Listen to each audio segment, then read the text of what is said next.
And here with more is Bloomberg's Vinny Del Giudice. Psychology is a driver of inflation expectations, and worries seem to be few and far between.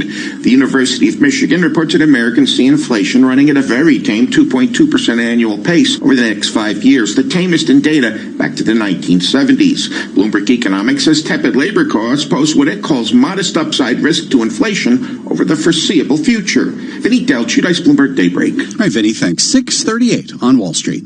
The following commentary is from Bloomberg Opinion. Goldman woos mom and pop with a 2% magic number. I'm Brian Chapata, a columnist for Bloomberg Opinion. It seems Goldman Sachs understands the power of round numbers. In a recent email to users of its consumer bank Marcus, it highlighted its 11-month no-penalty certificate of deposit. The annual percentage yield on the CD? 2%. That rate stands out at a time when the 10-year Treasury yield is less than 2%, following a trio of Federal Reserve interest rate cuts in 2019. For savers, no-penalty CDs serve as something of a happy medium. The yield is higher than a savings account, and there's no cost for breaking the CD early. The one downside is that if someone needs money, the entire balance has to be withdrawn at once.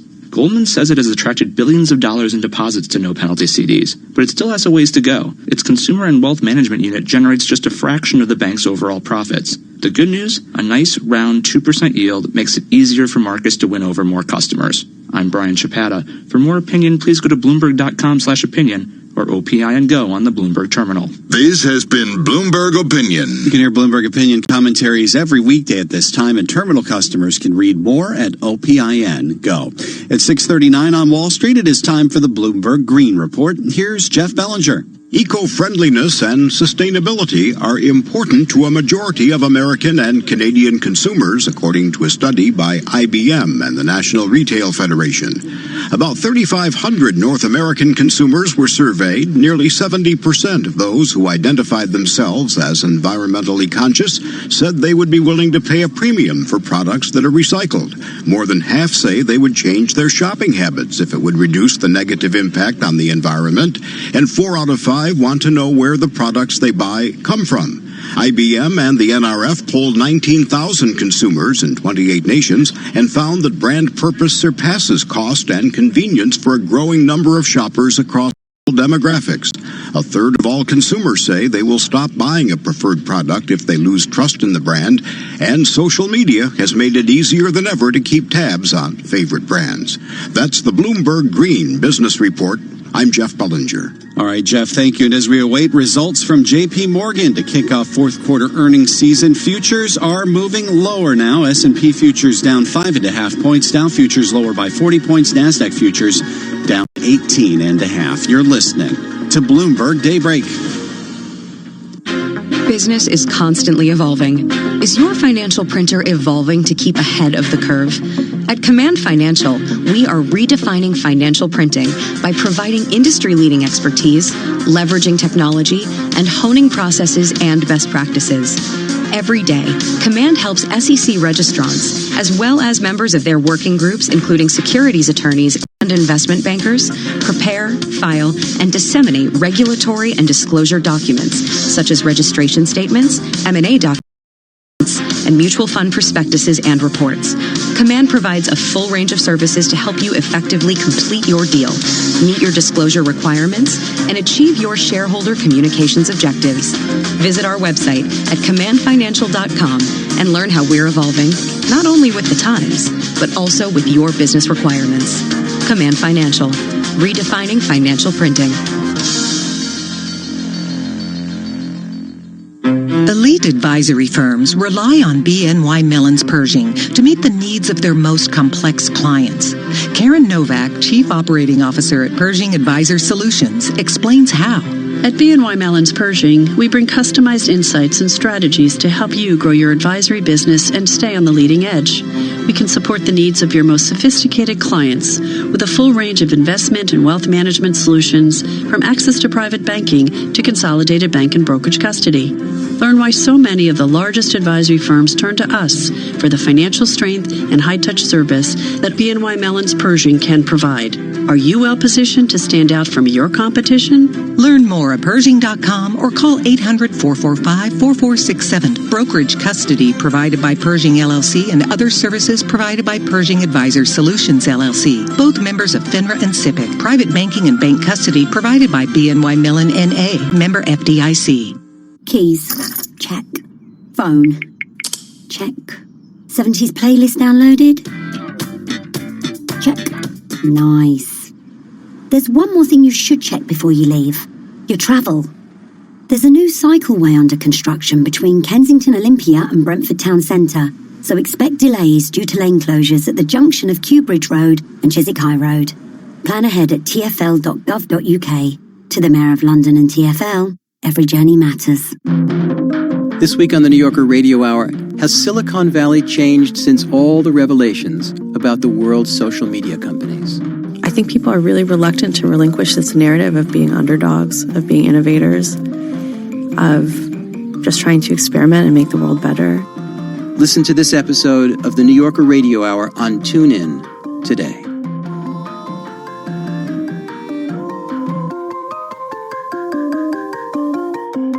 This is not a commercial. This is a reminder. With TuneIn Premium, you could be listening to more music commercial-free. Get over 45 commercial-free music stations. Visit TuneIn.com/premium to upgrade. Cutting for the net. Scores! On the goal line, Marchand scores! Hockey fans, the 2019-20 NHL season is here. And tucks it home! And with this team, it's really fun to be a part of a team like that. You can hear the action live on TuneIn Premium. From regular season action to the All-Star Game and through the Stanley Cup in June. Hear the home and away call for every game, for every team live. At home or on the go, never miss a game with the NHL on TuneIn Premium. Upgrade today. Hey, NFL fan, can't watch the game? Can't be there? We've got you covered. With TuneIn Premium, you can listen to every NFL game live as it's happening. LaShawn McCoy has an opening on the right side, punches into the end zone for the touchdown. Or catch it later on demand. Offset backs behind Mahomes. The give is to Williams. Starts right, cuts it back to the left, and blows into the end zone for the touchdown. You call the plays. Follow the NFL anytime, anywhere, all season long with TuneIn Premium. Upgrade today. Hey, NFL fan, can't watch the game? Can't be there? No biggie. With your TuneIn Premium membership, you already have an all-access pass to every team and every game in the league. Amazing, right? Steps up, floats it towards at the goal line. It's intercepted. Listen live as the action unfolds, or on demand when you can. Anytime, anywhere, all season long. Right side, it is caught. It is in for the right side for the touchdown. Search NFL today. To a network of news and financial information 24 hours a day. Powered by more than 2,700 journalists and analysts in more than 120 countries. This is Bloomberg Radio. Now, a global news update. Iran announces arrests have been made in connection with its Revolutionary Guard Corps' downing of a Ukrainian passenger plane. No description other than, quote, certain individuals. Scott Carr reports this follows what the Iranians call extensive investigations. The arrests come after Iran's President Hassan Rouhani called for a special court to be set up to probe the downing of the jet that killed all 167 passengers and 9 crew members. Rouhani called the incident a painful and unforgivable mistake. France, Britain, and Germany confirming this morning they have triggered the dispute mechanism in the Iran nuclear deal given Tehran's violations, but also saying they are not joining the United States campaign to exert maximum pressure on Tehran. Heisman Trophy winner Joe Burrow threw for 463 yards and 5 touchdowns as LSU took the CFP championship game, whipping the defending champion Clemson Tigers 42-25. Stock futures are losing ground ahead of the opening bell on Wall Street this morning. I'm Michael Toscano. Tom Keene and Jonathan Farrell. Is that good for American finance? What is happening with the headcount? Right, where it counts. Bloomberg Surveillance, weekday mornings at 7 Eastern. On Bloomberg Radio. Bloomberg, the world is listening. Markets, headlines, and breaking news 24 hours a day at Bloomberg.com, the Bloomberg Business app, and on QuickTake. Bloomberg, this is a Bloomberg Business Flash. And I'm Karen Moscow, and U.S. stock index futures are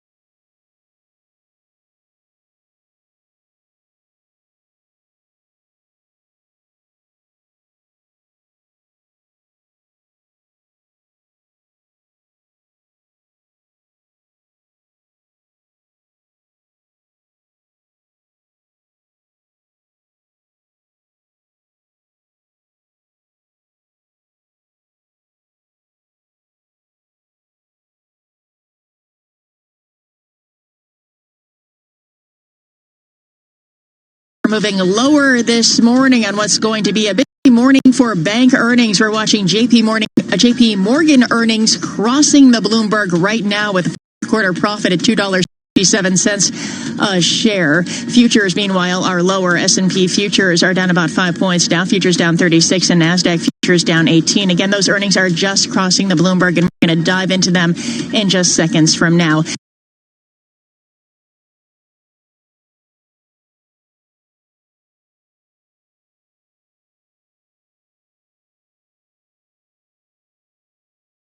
The DAX in Germany is down 0.2%. The 10-year Treasury up 4/32, the yield 1.83%. The yield on the 2-year 1.57%. NYMEX crude oil is up 0.6% or 32 cents at $58.40 a barrel. COMEX gold is down 0.3% or $4.40 at $15.4620 an ounce. The euro 1.1132 against the dollar. The yen at 109.96. And that's a Bloomberg Business Flash. Now here's Michael Barr with more on what's going on around the world. Michael. Thank you very much. The Iranian government announced they have made arrests in the accidental missile strike that downed a Ukrainian international airlines jet last week. That announcement coming shortly after President Hassan Rouhani said in a televised speech he called for a special court to be set up by the judiciary to start an investigation. All 176 people on board the jet died. Just one more debate until voting starts in Iowa.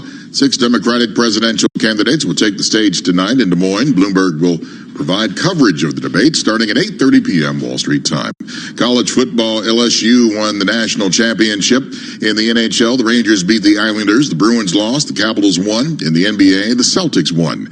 Global news 24 hours a day, on air and on Quick Take by Bloomberg, powered by more than 2,700 journalists and analysts in more than 120 countries. I'm Michael Barr. This is Bloomberg, Nathan. All right, Michael, thank you. We are live from the Bloomberg Interactive Brokers Studios, where it's coming up to 6:49 on Wall Street as we continue to watch earnings from JP Morgan Chase cross the Bloomberg terminal. Bloomberg Intelligence Senior Financial Services Analyst Allison Williams joins us live. And just some of the top line numbers, Allison. Fourth quarter earnings per share, $2.57, and adjusted revenue, $29.21 billion. Both of those well above the top analyst estimate. This is quite the beat here, Allison. It is, and we haven't seen the release yet to see if there are some one-timers, some gains in there. The number that's standing out is fixed income trading revenue, 3.45. That is much better than the 2.44 expected. Of course, again, the question is there anything in there that's unusual?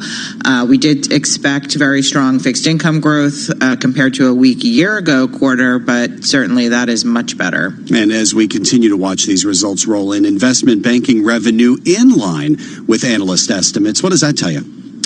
So we did see sort of a strong end to the quarter. We saw strength in equity and debt fees.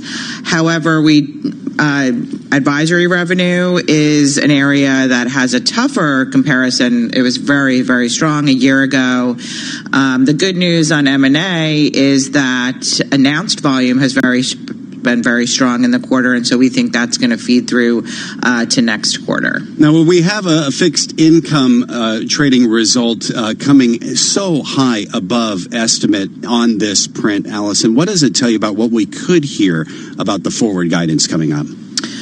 So again, we're going to want to make sure that there's not some kind of a one-timer or gain in that number. But JP Morgan and Citigroup, who also reports shortly, are the leaders in fixed income trading. And for that company to post a much better than expected number, it's helpful to the run rate. The worry with fixed income trading is that it's not as recurring as some other types of revenue.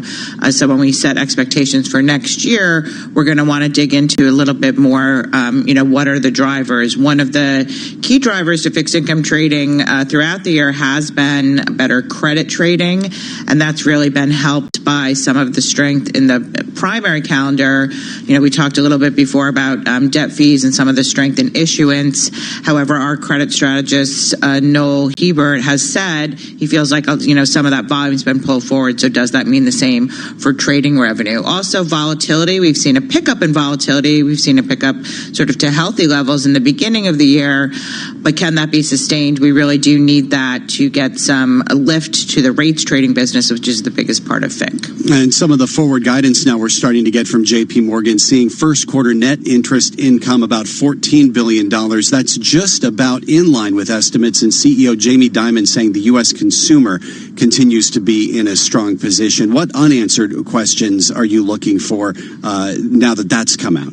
So those are two of the things that we were seeking, just in terms of the net interest income. That has been, it was an area of weakness throughout 2019 in terms of the expectations getting weaker. We saw some stabilization throughout this quarter in both the environment and in terms of some expectations. So that coming in a little bit better helps us feel better about the stabilization and the consumer loan growth. Again, the question is, how sustainable is the growth? We're going to want to hear a little bit more on what's happening on the other side of the balance sheet. So what's happening with the pricing of deposits. So consumer loan growth is something that we saw for the industry and expected to be strong.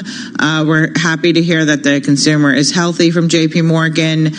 But what's happening in terms of deposit costs, that's an area where we're expecting to see some decline in those costs, and that really helping to further stabilize net interest income into 2020. And we're starting to see some of that positive sentiment filter into the pre-market, with volume building for JP Morgan and shares up by 1.1% in early trading. Bloomberg Intelligence Senior Financial Services Analyst Allison Williams will know you'll be back with us throughout the morning as we continue to wait for results, not just from JP Morgan in the forward guidance, but from Citigroup and Wells Fargo later this morning before trading begins in the cash market on Wall Street. Now we want to check what's going on in D.C. Some of the top stories there include President Trump being accused of playing politics with China's currency status before signing that Phase 1 trade deal. 6 Democrats meeting for the 7th presidential debate in Des Moines before next month's Iowa caucuses. And as that happens, President Trump holds a re-election rally in Milwaukee. Also making news, the wheels getting set in motion now for an impeachment trial in the Senate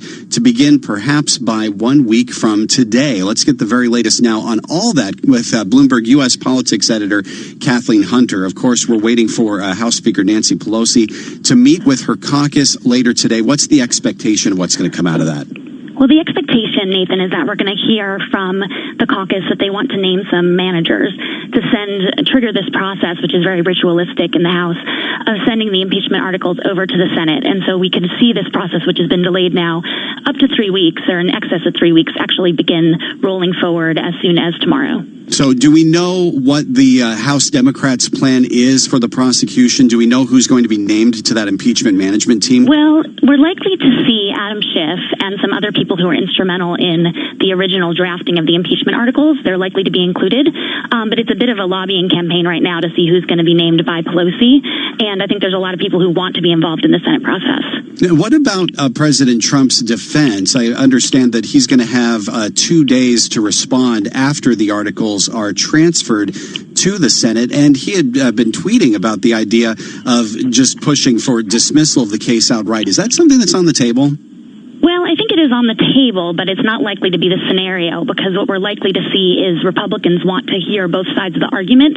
They don't want to be accused of conducting some kind of a sham trial, and so they're likely to not want to have to vote to acquit before there's any arguments even presented. But with acquittal all but certain, how does this set the stage potentially for the 2020 election?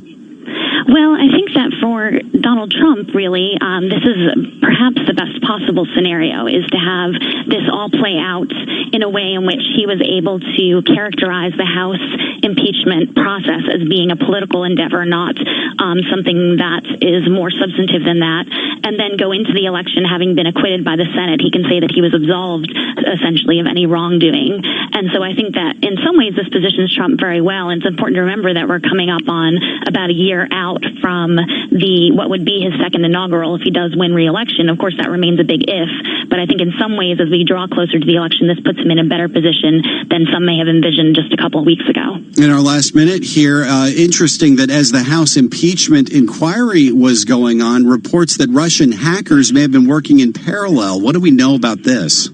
Yeah, so it sounds as though there is some sense that perhaps Russian hackers were targeting the company Burisma, which is the company that Hunter Biden, Joe Biden's son, had been on the board of. And so I think that that raises some questions in line with the questions we've been hearing from the U.S. intelligence community all along about Russian attempts to influence this next election, about whether or not Russia is still doing that and whether specifically they may be looking to undermine Joe Biden's campaign. We heard from a top Trump official over the weekend that there were concerns about that. And so this seems to be in line with those concerns. Lots going on. Bloomberg U.S. Politics Editor Kathleen Hunter, thank you as always. Read more at Bloomberg.com or on the Bloomberg Terminal. Listen to Bloomberg Radio in Washington at Bloomberg 99.1 and 105.7 FM HD2. Karen, I imagine you got a pretty sharp eye on JP Morgan shares this morning. I do indeed. JP Morgan Chase shares up 1.3% this morning. Nathan, this after equity and fixed income trading revenue beat analysts' estimates. Of course, we'll continue to watch those shares throughout the day. S&P futures still lower, down 3.5 points this morning.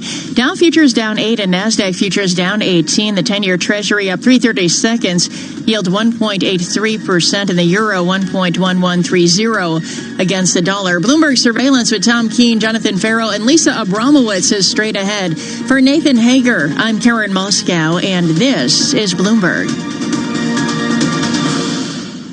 Influential. Keys. Check. Phone. Check. 70s playlist downloaded. Check. Nice.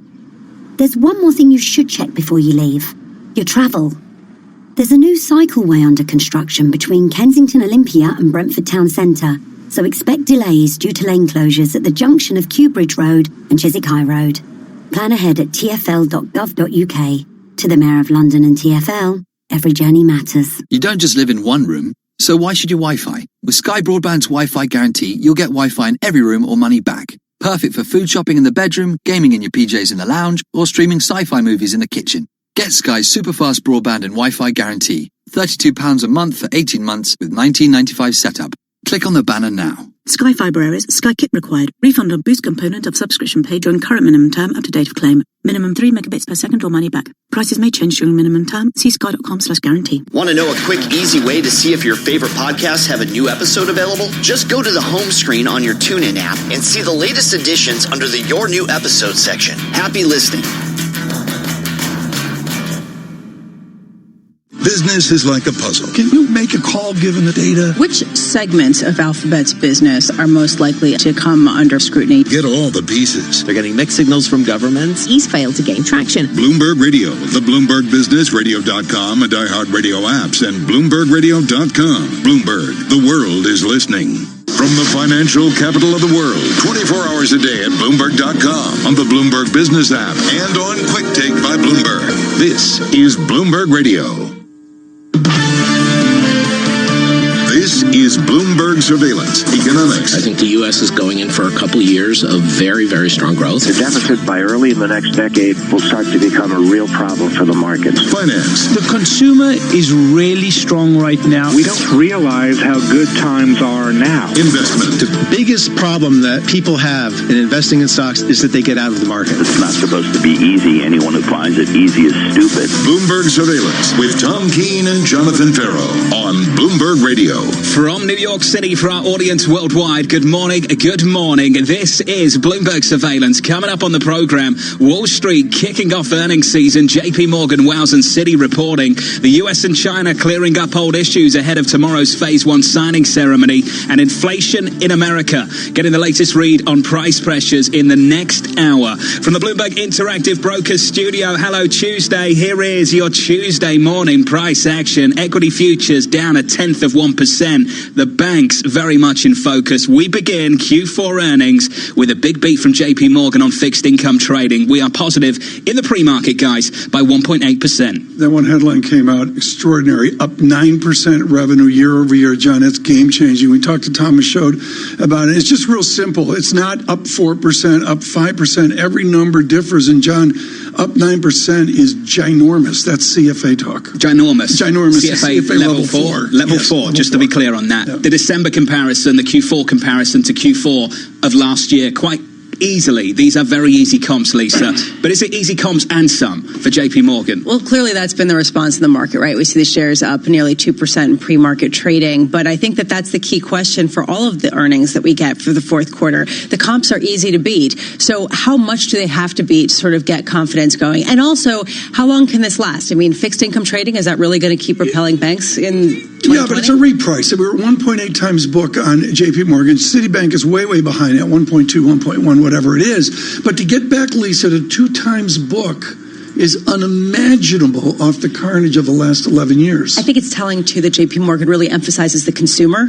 It shows really the focus in 2020. Of course they do, because that's the point of strength, right? But does it also indicate the fact that they're not necessarily emphasizing debt trading? I don't know if that's going to drive things in 2020. Expect the Jamie Dimon line this morning to be on repeat over the next week for every single bank in America that reports earnings. JP Morgan's Jamie Dimon saying the following: the U.S. consumer continues to be in a strong position. I think we're going to hear that again and again and again and again. You're going to hear that from Larry Kudlow on the line of the White House, 30 days from now. We do, monthly. We could do.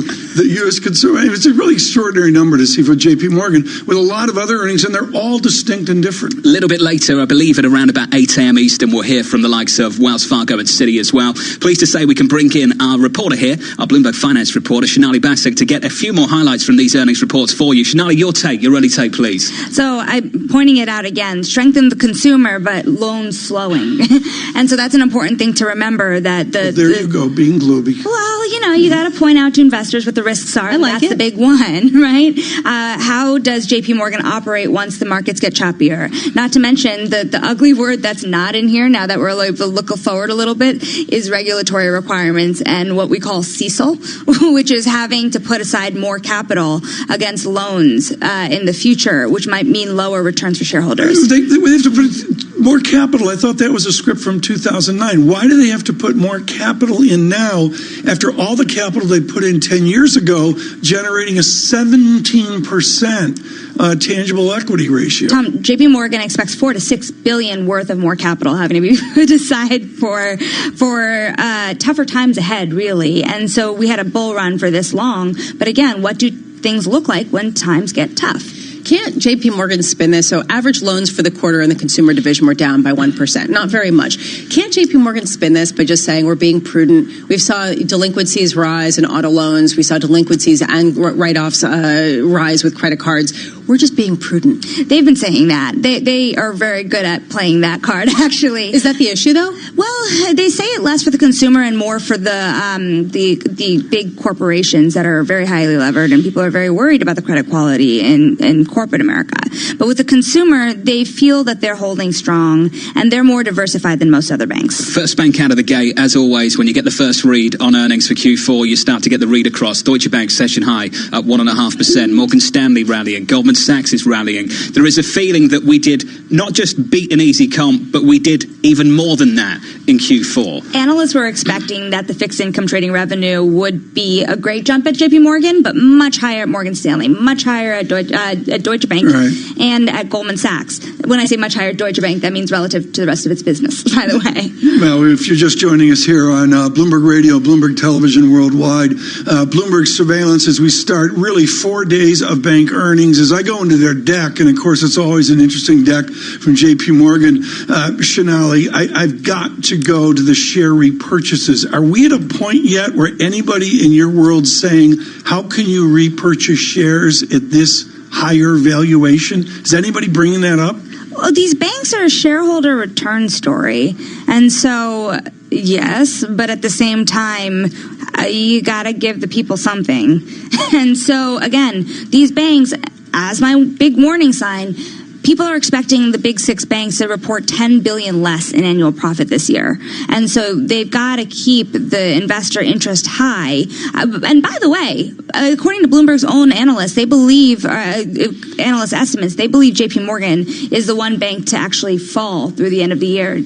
So we'll see if those estimates start to change once these numbers are out. Shonali Basak, you've got a really busy day. You've got your sneakers on as you run back and forth. Thank you so much for being with us. Shonali Basak covers all things Wall Street for us here. John, it's going to be really interesting interesting to see whether the other banks this morning are going to deliver the same kinds of returns. Absolutely fascinating. So at 8 a.m. Eastern, we'll hear from the likes of Citi and Wells Fargo as well. Then things start to pick up as the week grows a little bit older. To get you up to speed on the price action, let's do that. Beginning with the bank numbers, shall we? Deutsche Bank session highs off the back of this. JP Morgan advancing in the pre-market, up by almost 2 percentage points. And we drift higher for Morgan Stanley, Goldman, Citi, Bank of America and Wells as well. There is just a really positive read-through off the back of some better than expected numbers from the likes of JP Morgan, specifically on the FIG trading side of things. So have a quick look at futures and the broader market. Equity futures still down by around about 0.1% on the S&P 500. We are in and around all-time highs. And to give you a feel of the bond market and elsewhere too, Treasury yields coming at a single basis point to 183. And in foreign exchange, in G10, this is how we're set up. The euro coming down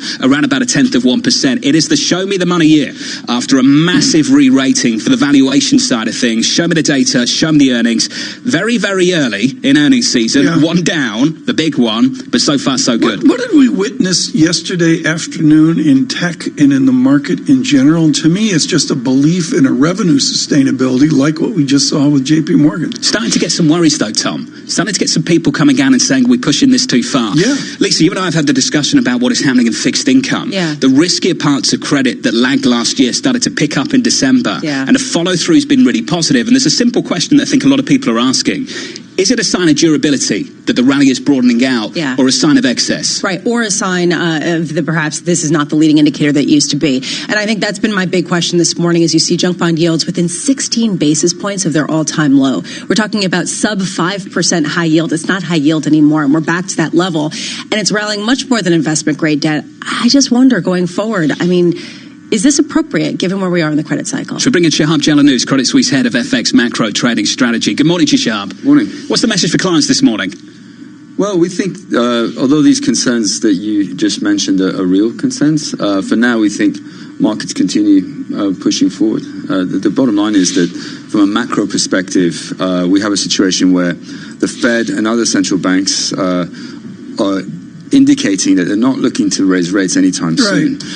In fact, there could be monetary policy framework shifts that bring forward ideas like looking at inflation on average over a cycle and waiting until inflation is above target for a while. So there's no macro risk at this point that the market can see on the monetary policy side, and I think that's one of the issues that's driving markets. There was a headline out, Shahab, this morning on Spanish bonds, and all our listeners need to know, particularly coast to coast across America, is the number was ginormous. The demand for paper is exceptional. Jeffrey Yu with UBS went on with this earlier. This is one of his great themes. Do you see that from where you are in foreign exchange, that there's just simply a wall of money out there? Absolutely. For example, one of the themes at the moment is the large amounts of reverse Yankee bond issuance. So U.S. companies issuing a reverse Yankee, that's where they're in last place, right? No? You could say, well, there's essentially I smiled. I smiled at that. That's baseball, Lisa. No, I'm familiar with what that is. I'm giving you what is a reverse Yankee she'll have? So you can have a situation where a U.S. company would want to issue debt in Europe and then take that money and invest it in other parts of the world, for example, in the US itself. And this kind of issuance is frequent when there's a belief that rates are going to be low in Europe for a long time and that funding costs are going to be lower if you raise money in Europe. And in essence, the idea that negative yields are going to sustain in Europe is one of the factors that's driving this. So there is in that sense a wall of money, clearly, because companies feel that they can go to Europe and easily fund themselves and get money. I do have to wonder, John, you raised the issue of durability, and I think that's a really important one. And I think that I don't want to be Debbie Downer, but I guess that's where I've been pigeonholed. Oh, Tom, you don't have to give me that look. He's raising his eyebrows at me. But I will say there's a question, do you get in now at a time when we are later, and there is a question about liquidity, the ability to get out when you actually see a problem. Do you continue to take that risk given the fact that you're rewarded for it, or do you back off?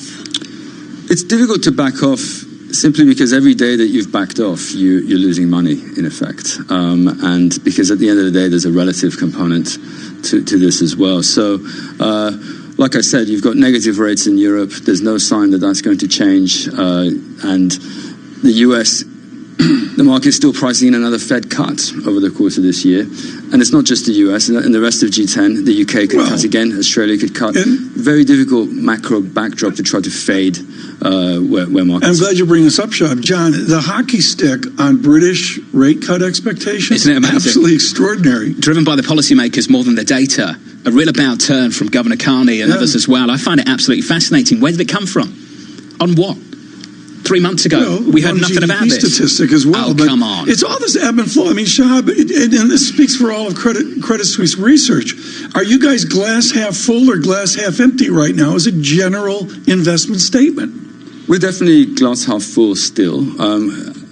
As overall, we're less half full. Maybe, well, can you be less half full? Mm-hmm. We were more optimistic 3 months ago just because valuations were better 3 months ago when risky assets were still pricing in uncertainty around things like the US-China trade deal. Some of that has gone away. So obviously, as you mentioned, it's not as attractive as it was. Having said that, there's no obvious signal yet to back away. And in fact, price action still tells us that too. For example, the Iran risks that came through at the beginning of the year, if markets really were as overwhelmingly long risk as everybody suspects or talks about, there should have been a more dramatic reaction to that, and there really wasn't. Shab, thank you so much. Shab Jelinek with us with Credit Suisse. With our news in New York City, here's Michael Barr. Tom, John, Lisa, thank you very much. The Iranian government announced they have made arrests in the accidental missile strike that downed a Ukrainian International Airlines jet last week.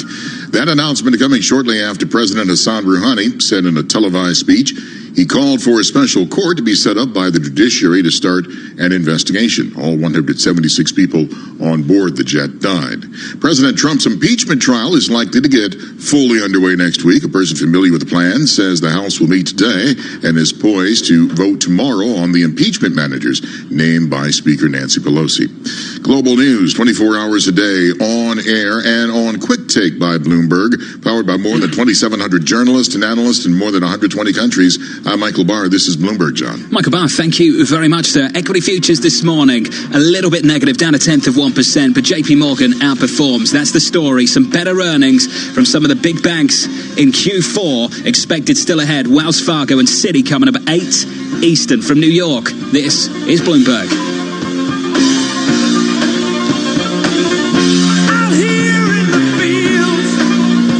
Hey, y'all, Jeff Foxworthy here. Now, if you've ever found yourself repeating the same thing over and over for 75 years, you might be Smokey Bear. Only you can prevent wildfires. That's why I'm filling in for Smokey to switch things up, because there's a lot more to say. And I should know because my grandfather was a firefighter. And one of the things he taught me is that the people that love the outdoors the most are often the ones accidentally starting wildfires, which means always BYOB.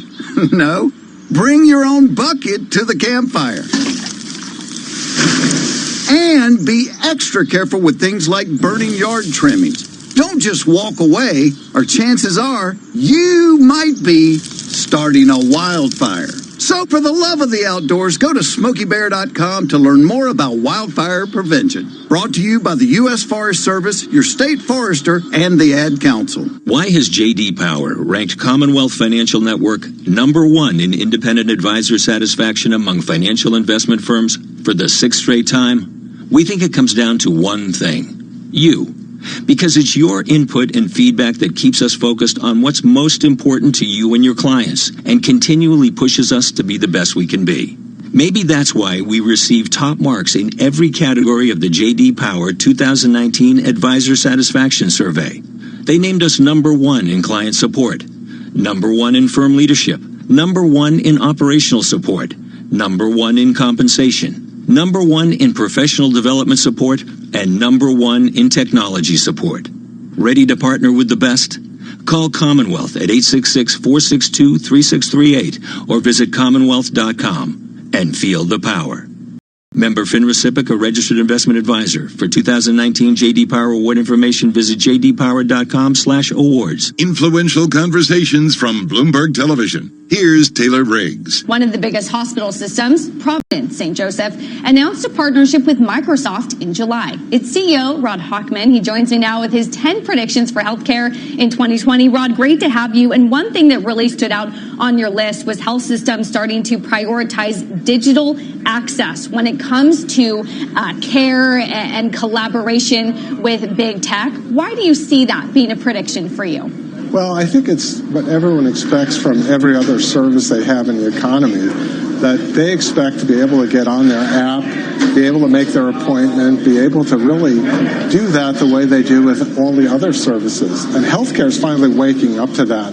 So we're seeing this big revolution in the digital front end of healthcare, where all folks really want to do is they want to be able to figure out who their doctor is, what's wrong with them, and do it in, a couple of clicks. Who have been some of the biggest disruptors, and do those disruptors continue in 2020? Oh, there's a whole list of them. I think everyone wants to do healthcare. We're seeing, the Walmarts of the world are in healthcare. Amazon is in healthcare. Plus, there are a lot of startups that are kind of looking at particularly the ambulatory space to see what they can be doing in healthcare. Hear more interviews like this one on Bloomberg Television, streaming live on Bloomberg.com and on the Bloomberg mobile app, or check your local cable listings. Hours a day at Bloomberg.com, the Bloomberg Business app, and on Quick Take by Bloomberg. This is a Bloomberg Business Flash. And I'm Karen Moscow. It is 7:17 on Wall Street, and Bloomberg Daybreak is out on customer terminals, bringing you all the news you need to start your day. Let's get a check of the latest headlines at Hannah George at the Bloomberg Daybreak desk. Good morning, Hannah. Good morning, Karen. China's trade with the US slumped almost 11% last year in yuan terms. The EU remained China's largest trading partner, and America fell to third place on the list. Boeing is under more fire for internal communications related to the MAX jet. Sources tell us Lion Air considered putting its pilots through simulator training for the plane, but Boeing convinced the airline it was unnecessary. The next year, 189 people died in a Lion Air MAX jet crash. Ceasefire talks in Libya unravelled after a military commander left without signing the agreement. The truce that began over the weekend now threatens to fall apart entirely. And in sports, LSU mauled Clemson 42-25 to win the college football national championship. Joe Burrow 5 touchdowns, capping his Heisman-winning season in style. For all the news you need to start your day, check out Daybreak on your mobile phone on the Bloomberg Anywhere app. Karen. All right, Hannah, thank you. And JP Morgan Chase shares up 1.8% in early trading after posting the best year for any U.S. bank in history. S&P futures are down about 3 points. Dow futures up 4, NASDAQ futures down 13, and the 10-year Treasury 1/32, the yield 1.84%. And that's a Bloomberg Business Flash. Tom, John, and Lisa. Karen, thank you so much. We welcome all of you to Bloomberg Surveillance, Sirius XM Channel 119 in Boston, New York, and Washington. Lisa Bramwich, John Farrow, and Tom Keene. John, this is good. It's not just a sell-side analyst, buy, hold, sell.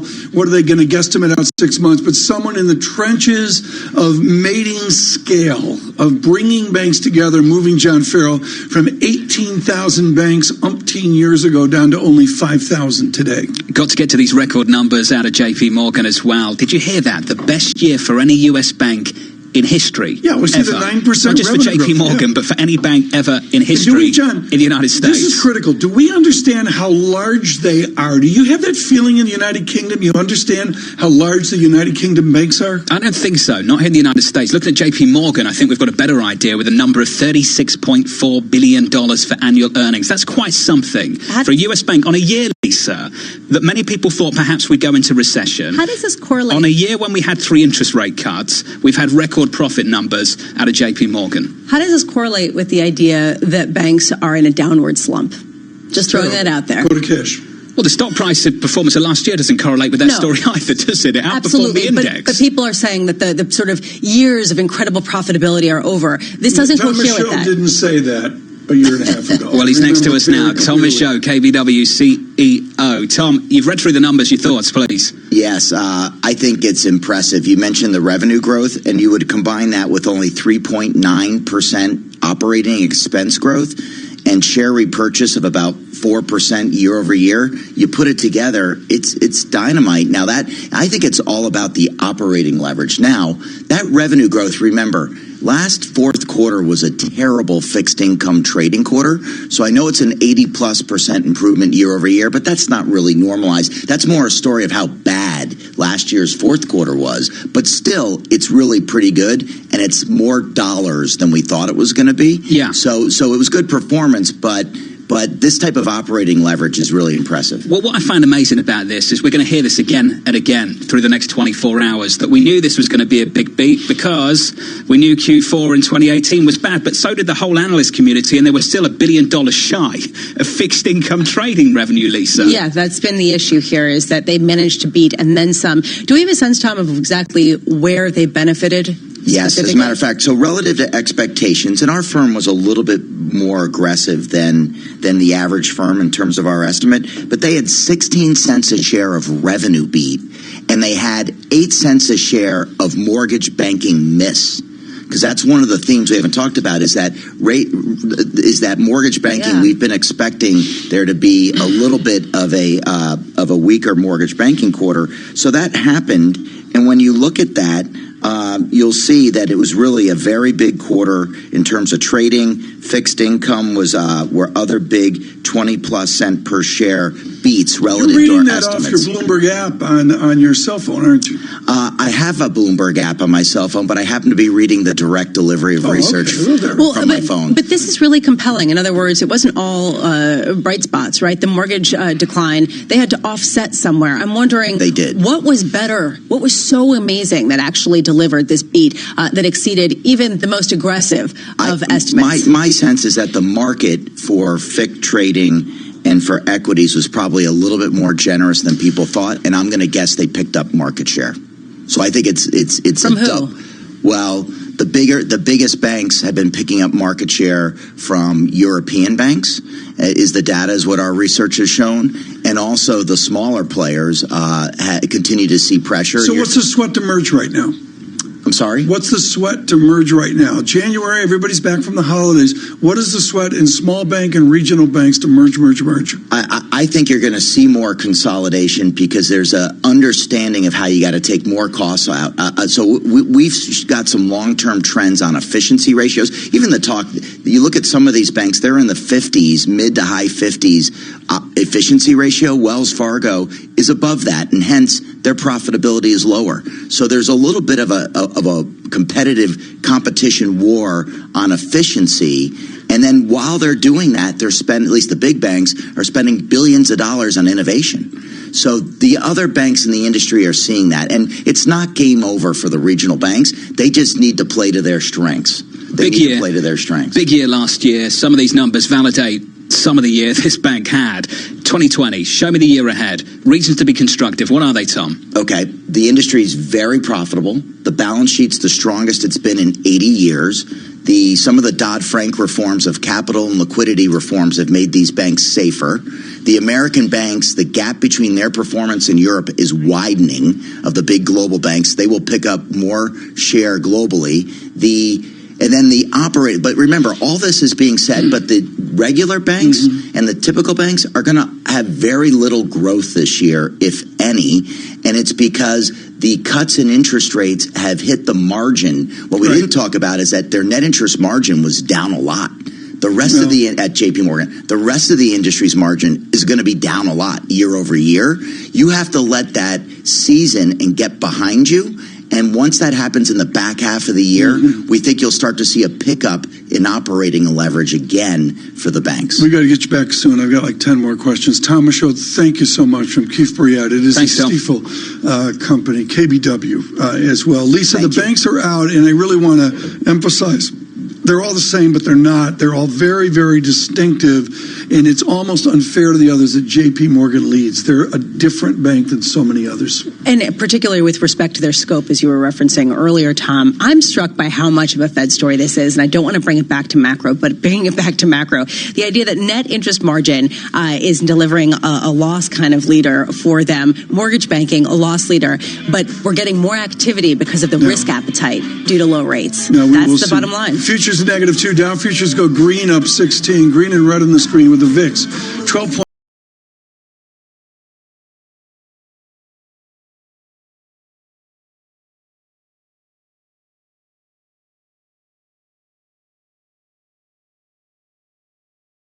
25 years ago, NJIT graduate Dick Sweeney co-founded Keurig Green Mountain, a company whose incredible innovations changed the way the world brews a cup of coffee.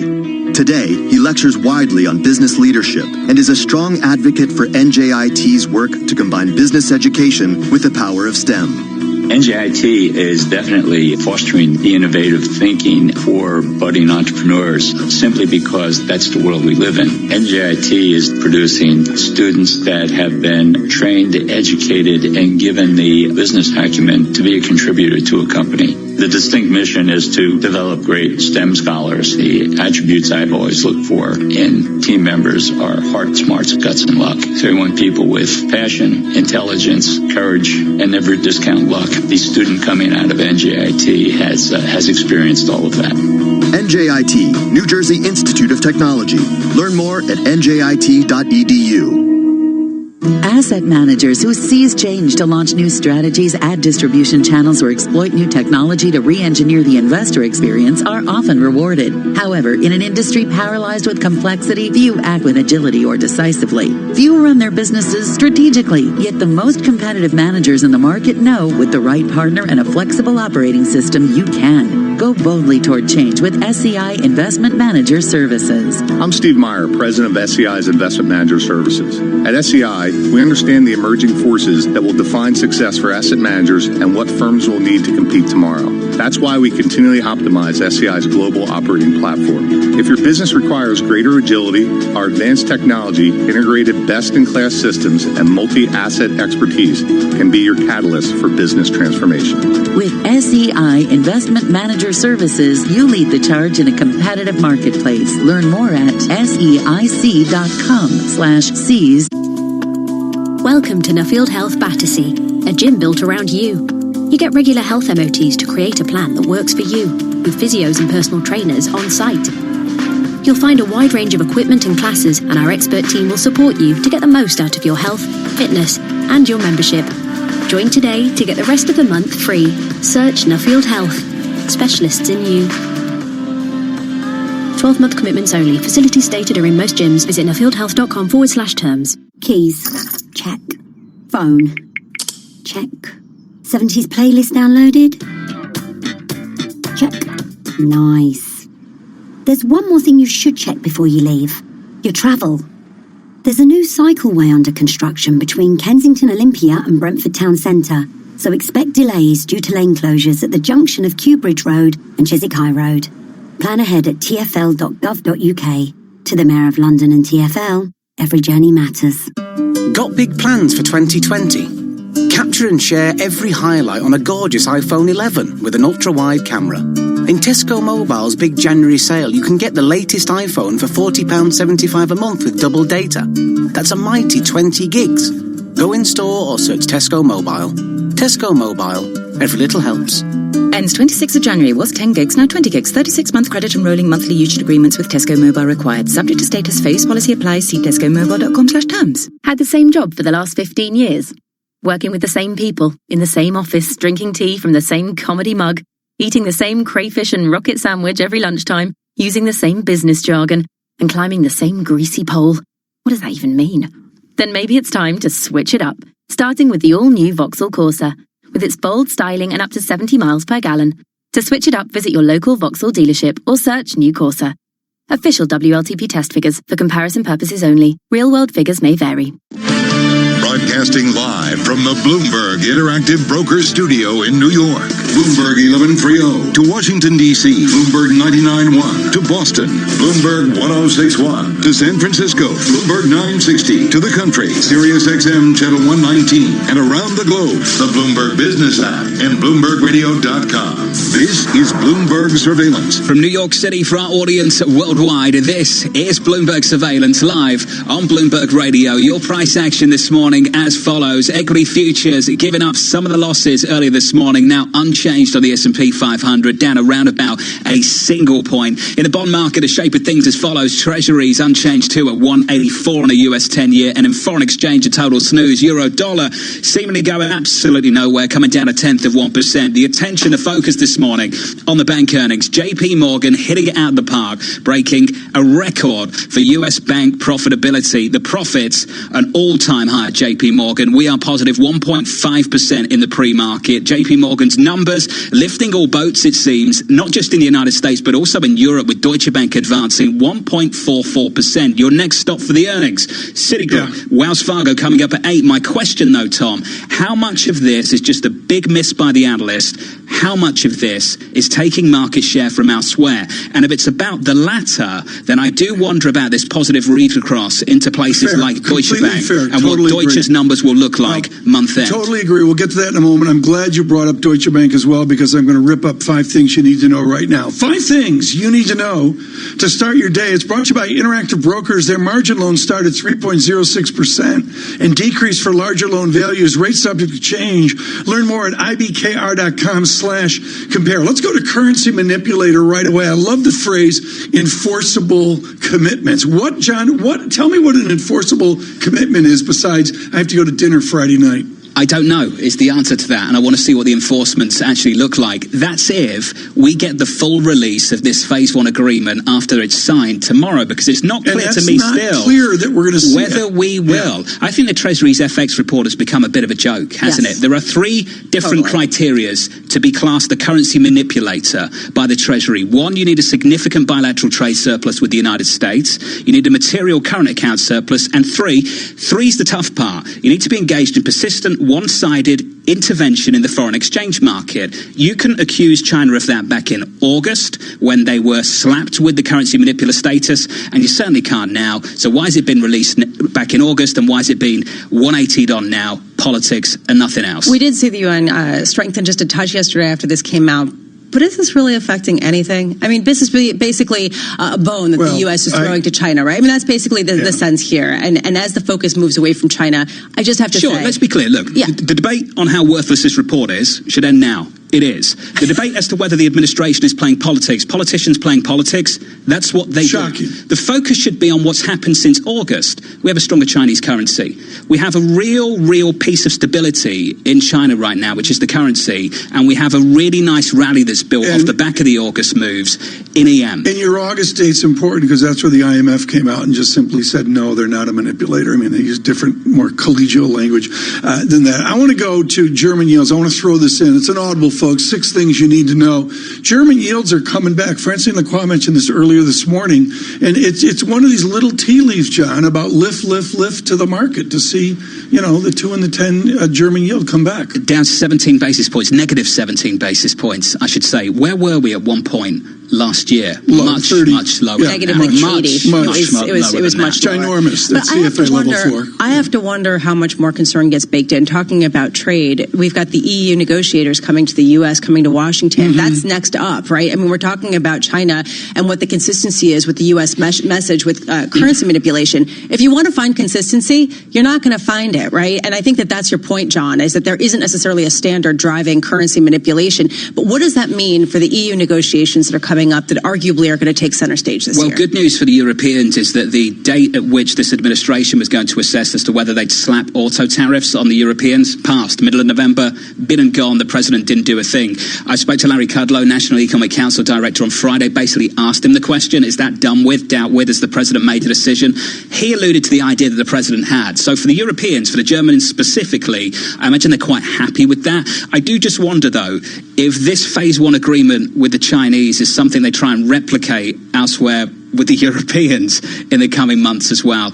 I just want to see what the actual Phase 1 agreement is, what the numbers are. I keep hearing this $200 billion number. That's the amount of trade that's going to increase in the next 2 years. The South China Morning Post breaking it down. Apparently it's going to be across 4 industries, manufacturing 75 billion, 50 in energy, 40 in ag, 35 plus in services. My question's a pretty simple one. How often do they review whether the Chinese are meeting this commitment, and what do they do if they don't?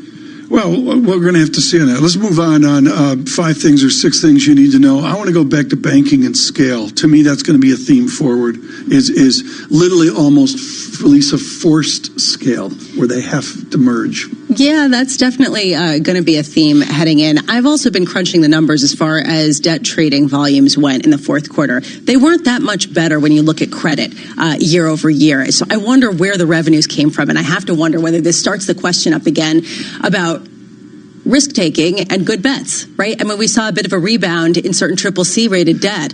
How much was this the banks offloading riskier debt at a pivotal time for them into a rally? I do have to wonder. Maybe we'll hear a little bit more on this on the calls in the next couple of days.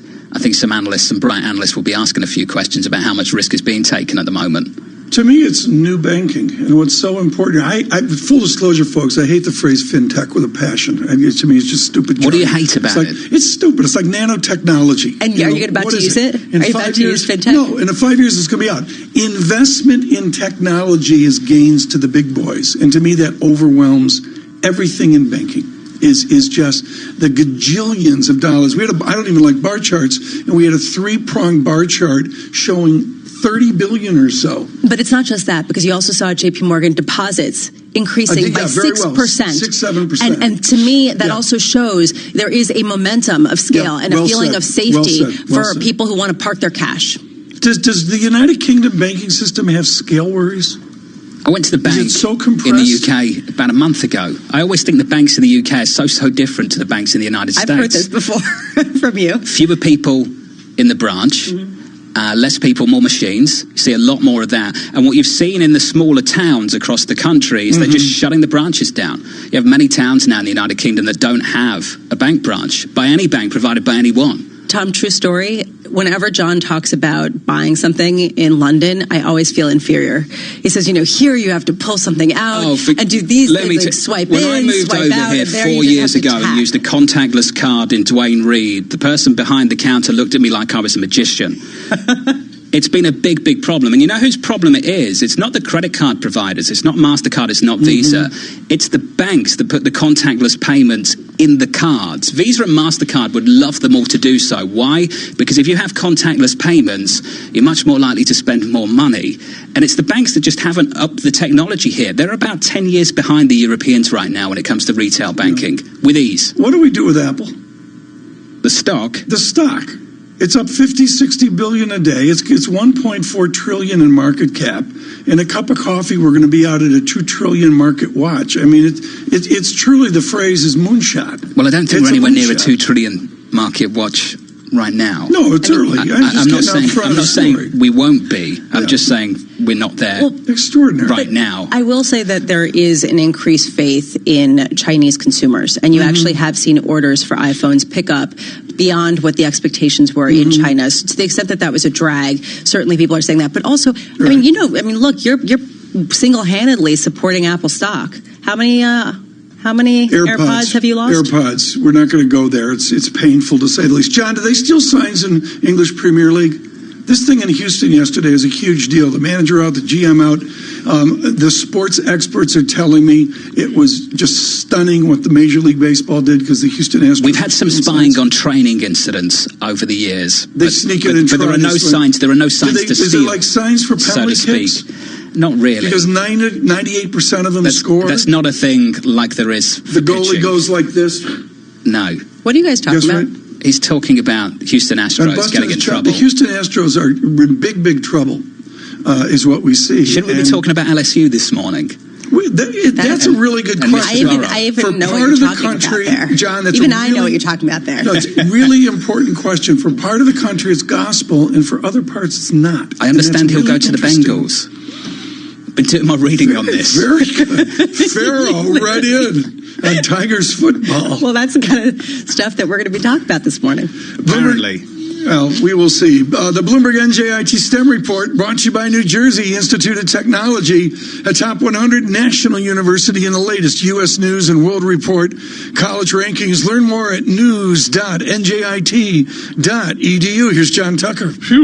John, Tom, Lisa, let's see what's making news in science, technology, engineering, and math. Smoke from Australia's devastating bushfires set to return to the country to complete a round-the-world trip. that has seen its impact on air quality as far away as South America. According to scientists at NASA, citing satellite tracking data, the fires in Australia are not just causing devastation locally. The unprecedented conditions that include searing heat combined with historic dryness have led to the formation of an unusually large number of weather events. Hazy skies and colorful sunsets and sunrises are seen in parts of Chile and Argentina. Well, sticking with the weather, the European Center for Medium-Range Weather Forecast, one of the most accurate predictors of global weather, is upgrading its supercomputer to improve its models and fine-tune predictions of extreme weather. The center says the upgrade will lead to significant improvements in forecasts of temperatures and wind, as well as extreme weather events such as maximum rainfall intensity in extratropical storms. London's Heathrow Airport has deployed a system designed to block drones entering its airspace. This follows a string of recent attempts that threaten Europe's busiest travel hub. Heathrow has picked a holographic radar system. This can detect drones as far as 3.5 miles away in all directions. Illegal drones are a growing problem for airports, utilities, and factories. They've even recently been used in destructive attacks in Saudi Arabia. And that is today's Bloomberg NJIT STEM report. Tom, John, and Lisa. Thank you so much, John. Let's get what's going on outside the business world. We have our own Michael Barr. Michael. Lisa, John, Tom, thank you very much. Iran said it has arrested a number of people linked to last week's downing of a Ukrainian passenger jet. Iranian President Hassan Rouhani said today that while U.S. policies toward the Islamic Republic were the root cause of the mistake, that did not excuse Iranian officials from confronting their own responsibility in the disaster. The 21 Saudi nationals training at the Pensacola Naval Station will be sent back to Saudi Arabia. The announcement comes over a month after the deadly shooting rampage by a Saudi airman who opened fire on American military at the Pensacola Air Base in Florida. Attorney General William Barr. 17 had social media containing some jihadi or anti-American content. However, there was no evidence of any affiliation or involvement with any terrorist activity or group. 15 individuals, including some of the 17 I just mentioned, so there is overlap, had some kind of contact with child pornography. Barr has also called on Apple and other technology companies to assist the FBI. Firefighters in Australia are catching a break in the weather as they battle more than 100 bushfires.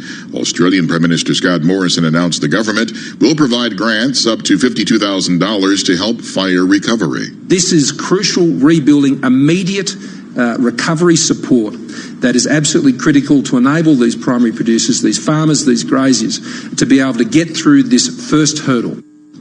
At least 27 people have died in the fires. Global news 24 hours a day on air and on Quick Take by Bloomberg, powered by more than 2,700 journalists and analysts in more than 120 countries. I'm Michael Barr. This is Bloomberg Talk. Michael Barr, thanks so much. A little red on the screen. It's shared to the market. Futures -3. Dow futures flat right now with the VIX 12.50. I do want to note some ideas out there away from safe haven, and that would be a dollar-yen through 110, a weaker Japanese yen over the last number of days. German 2-year, a less negative yield. This is Bloomberg. With the Bloomberg Business of Sports report, I'm Michael Barr. Seattle running back Marshawn Lynch has probably started a new meme. Take care of your chicken. Chicken being money. When the Seahawks were knocked out of the playoffs over the weekend, reporters asked whether he'll come back again to the NFL. Instead, Lynch, who came out of retirement for 3 games, had some advice for younger players. I'll tell y'all right now, while y'all in it, take care of y'all bread. So when y'all done, you go ahead and take care of yourself. So while y'all at it right now, take care of y'all bodies. You know what I mean? Don't take care of y'all chicken. You feel me? Don't take care of y'all mentals. Because, look, we ain't lasting that long. You know, I had a couple of players that I played with that, you know what I mean, they no longer here no more. They no longer. So, I mean, you feel me? Start taking care of y'all mentals, y'all bodies, and y'all chicken for when y'all, you know, ready to walk away. Lynch says he has been on the other side of retirement, and it is good to do what you want. That is a Bloomberg Business of Sports report. I'm Michael Barr. Business is constantly evolving. Is your financial printer evolving to keep ahead of the curve? At Command Financial, we are redefining financial printing by providing industry-leading expertise, leveraging technology, and honing processes and best practices. Every day, Command helps SEC registrants, as well as members of their working groups, including securities attorneys and investment bankers, prepare, file, and disseminate regulatory and disclosure documents, such as registration statements, M&A documents, and mutual fund prospectuses and reports. Command provides a full range of services to help you effectively complete your deal, meet your disclosure requirements, and achieve your shareholder communications objectives. Visit our website at commandfinancial.com and learn how we're evolving, not only with the times, but also with your business requirements. Command Financial, redefining financial printing. Fasten your tool belts and get to TradePoint. 20% off power tools ends this Sunday across big brands like DeWalt and Makita. And if you have loyalty discount, you'll get this on top. Don't miss 20% off power tools at TradePoint. Excludes DeWalt 18-volt 4-amp combi drill, Dremel 3000 15-piece and power tool clearance. In-store only on 23rd and 24th November, subject to availability. At TUI, we're spreading sunshine early by giving away hundreds of thousands of free kids' places. So you can holiday with the little ones for less. Book today and spread the cost with £0 deposit when you pay with direct debit. From splash parks to swimming lessons. At TUI, we cross the T's, dot the I's, and put you in the middle. Direct debit on web bookings only. Free kids' places subject to limited availability. One free child place per 2 full paying adults. Booking T's and C's apply. At all protected. This week's On the Media, tips and tricks for how to inoculate yourself against war propaganda. If you watch Fox News, you'll see what can be fairly characterized as war lust. I shouldn't even say Fox News alone because it does permeate everywhere. And you really got to watch out for that. War themes and memes on this week's On the Media from WNYC. Listen to the On the Media podcast from WNYC Studios on TuneIn today. Breaking news 24 hours a day at Bloomberg.com, the Bloomberg Business app, and on Quick Take by Bloomberg. This is a Bloomberg Business Flash. And I'm Karen Moscow, and JP Morgan Chase just posted the best year for any U.S. bank in history, fueled by a rebound in trading, especially in fixed income. The company said profit jumped 21% in the fourth quarter, pushing annual earnings to a record $36.4 billion. Its shares higher in early trading, up 1.25%. Delta shares jumping this morning, up 4.1%. Its fourth quarter profits surpassed expectations on strong domestic demand, lower fuel prices, and proceeds from the sale of a stake in a Brazilian carrier. Futures, meanwhile, moving lower. S&P futures down 3 points, Dow futures down 8, NASDAQ futures down 13. The DAX in Germany is down about 0.1%. 10-year Treasury up 2/32, yield 1.83%, and the yield on the 2-year 1.58%. NYMEX crude oil is up 0.6% or 36 cents at $58.44 a barrel. COMEX gold is down 0.4% or $6.20 at $15.44.40 an ounce. The euro 1.1124 against the dollar, the British pound 1.2981, and the yen is at 110.03. And that's a Bloomberg Business Flash. Tom, John, and Lisa. Karen, thanks so much. Appreciate that. Wells Fargo now just coming out with earnings here called 7:47 a.m. You know, they're a whole different feel here, but it's interesting that they start out a set of headlines with phrases like litigation accruals. Or how about ex-operating loss? You don't want to see that either. Well, the ex-operating loss, I mean, at least that's more GAAP-like, but it shows the travails of the bank. We'll have much more on Wells Fargo as we see. I'm looking, John Farrell, for a revenue growth number. I don't see it But yet. here, the earnings per share is 60 cents versus the estimate of $1.21. So talking about the gain that we saw in JP Morgan at the beat does not seem to be carrying through to Wells Fargo. Also, their average loan growth, they actually did grow their loans by 0.7% quarter over quarter, but still we're not seeing the sort of resurgence. Litigation accruals. Yeah. Mr. Schaaf gets his first earnings call a little bit later, so I look forward to that. I'm looking outside of the banks. Tesla, I know a lot of our listeners are following this. $600, come on. $100 Oppenheimer's price target is now $612. That's Oppenheimer's price target on this stock. And this morning, we're up again. I don't get it. I got to say, we're up by because on one almost hand, 4% in the pre-market. John, state the case for a $600 Tesla. I'm not going to be the guy that does that. Is it units? Look, what surprised me is not the equity, it's the debt. Absolutely. When this debt got issued in August 2017, at that credit rating, at that maturity, at a record low yield, record low coupon of, I think, around about 5.3%. The next 2.5 years was literally spent by investors coming on shows with me and saying how badly priced that issue was, how it should never have been down at 5.3%, and it was a massive sign of excess. It's back through par. Yeah. It's above par. Unbelievable. But to me, again, I just wonder what is so fundamentally changed. Yes, they've built a factory, but why should their market share be more than GM and Ford combined, right? And the fact that you've got, to me, I don't know. Well, we'll see. I know it's well said, Lisa. There's a lot of people that agree with you. Carl Riccadonna joins. He's with Bloomberg Economics. He looked at jobs day, and he's going to stagger forward here. Let me cut to the chase. Wage growth. Is it there? How do you measure wage growth? Sure. Well, there's a lot of different ways we can think about wage growth. We have the Employment Cost Index, which measures it from the employer side of things. We can look at average hourly earnings, which is really the take-home pay of workers. But the important thing is we should never focus too much on any single month, and there's some glitches in the payroll survey. Certain months things tend to be strong or weak. What we saw in December was this quirk where the 15th of the month, which is often a payday for a lot of folks, fell into the week after the payroll survey was conducted. And whenever that glitch happens, you tend to see a soft average hourly earnings print, which in fact is what we saw last Friday. So I would be inclined to not give too much attention to the miss in December, but rather look at the broader trend, which is moving more or less sideways. What is benefit increases? If wages are up 2.9% or 3%, how much are benefits up? Nobody ever looks at that. Well, benefits are, that incorporates healthcare inflation, which runs at a pace much faster than the broader economy. 6, 7, 8%, exactly. Right? So you see benefit payments increasing, but really this is just an inflation kind of story for a lot of Is it fair to say that the rate cut debate is getting started already?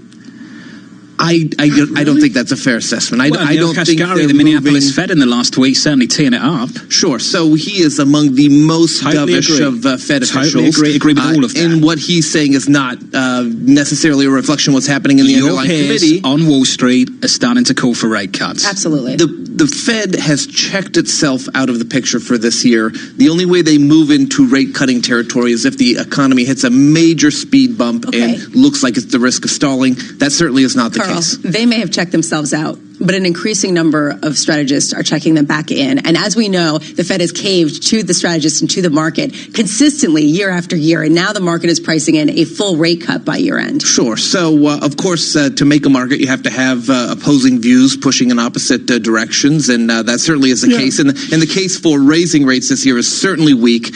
So the doves will have a little bit of leeway to have some of that reflected into market pricing. But the Fed is going to hold firm against this. And a key reason for that, at 3.5% unemployment and declining unemployment over the course of this year, rising equity markets. Fed folks are concerned about financial stability concerns, and they have a high degree of confidence that the economy can meet their expectations. Can you review for us, as an economist, what a strong banking system means for us? I mean, Wells Fargo's out. What is it? Litigation accruals.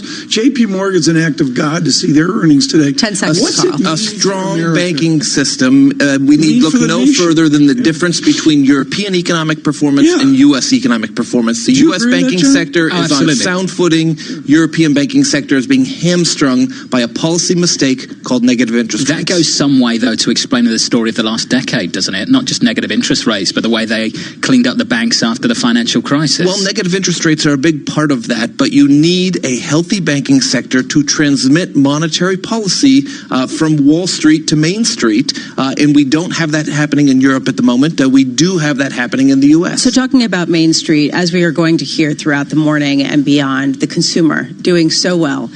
How much ammunition is there left within the consumer to keep this rally, certainly the economic growth in the U.S. on track? Sure. Well, if we look at the U.S. economy, excluding consumers, it was basically in stagnation for the last 4 quarters or so. So consumers are absolutely critical. I wouldn't describe them as doing so well. They're doing well enough to keep the economy growing at a pace faster than stall speed for the U.S. economy. But if we look at those key metrics like the income trend, trend, it's actually decelerating. So just to put some numbers around it, as of last Friday's jobs report, personal income, wage and salary income, as we calculate from the jobs data, was growing at about 3.8%. It was 2 percentage points faster, about 5.7% in January a year ago. So the income trend is slowing, which gives you some doubts about the ability for consumers to actually accelerate from the current pace. And that locks us into 2%-ish type of growth for 2020. Carl Riccadonna, thank you so much. Greatly appreciate it. With Bloomberg Economics, big help on Jobs Day, and of course the fall. It's quieter, but John, it's not quieter after Jobs Day. We got CPI. PPI tomorrow. Retail sales coming up Thursday. I do want to just break in here. Wells Fargo shares down about 2% after their earnings release. So people are looking at the numbers and saying, break in whenever you like. It's a 4% spread. Adjusted JP Morgan EPS up 2%. 93 cents. The estimate 111. We will see. Futures at -3, Dow futures -8. Stay with us. This is Bloomberg.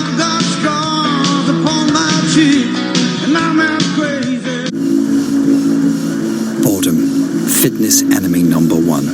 So don't just run. Run, run. Mix it up. Skip, run, skip, run. Give yourself a lift. Mix it up. Lift. Mix it up. Run, lift. Splash. Skip, lift, run. It's crunch time. Skip, mix it up. Run, mix it up. Add a boxing class. Skip, run, splash. Skip, run. Mix it up at Virgin Active and get stronger, fitter, faster. Join now for 12 months and pay nothing in January. T's and C's apply. Run, mix it up. Skip, mix it, run. Mix it. Hard Megxit or soft Megxit? Have Harry and Meghan misjudged public feeling? And what does their departure mean for the future of the monarchy? With questions mounting, turn to The Telegraph for answers. Subscribe today at telegraph.co.uk.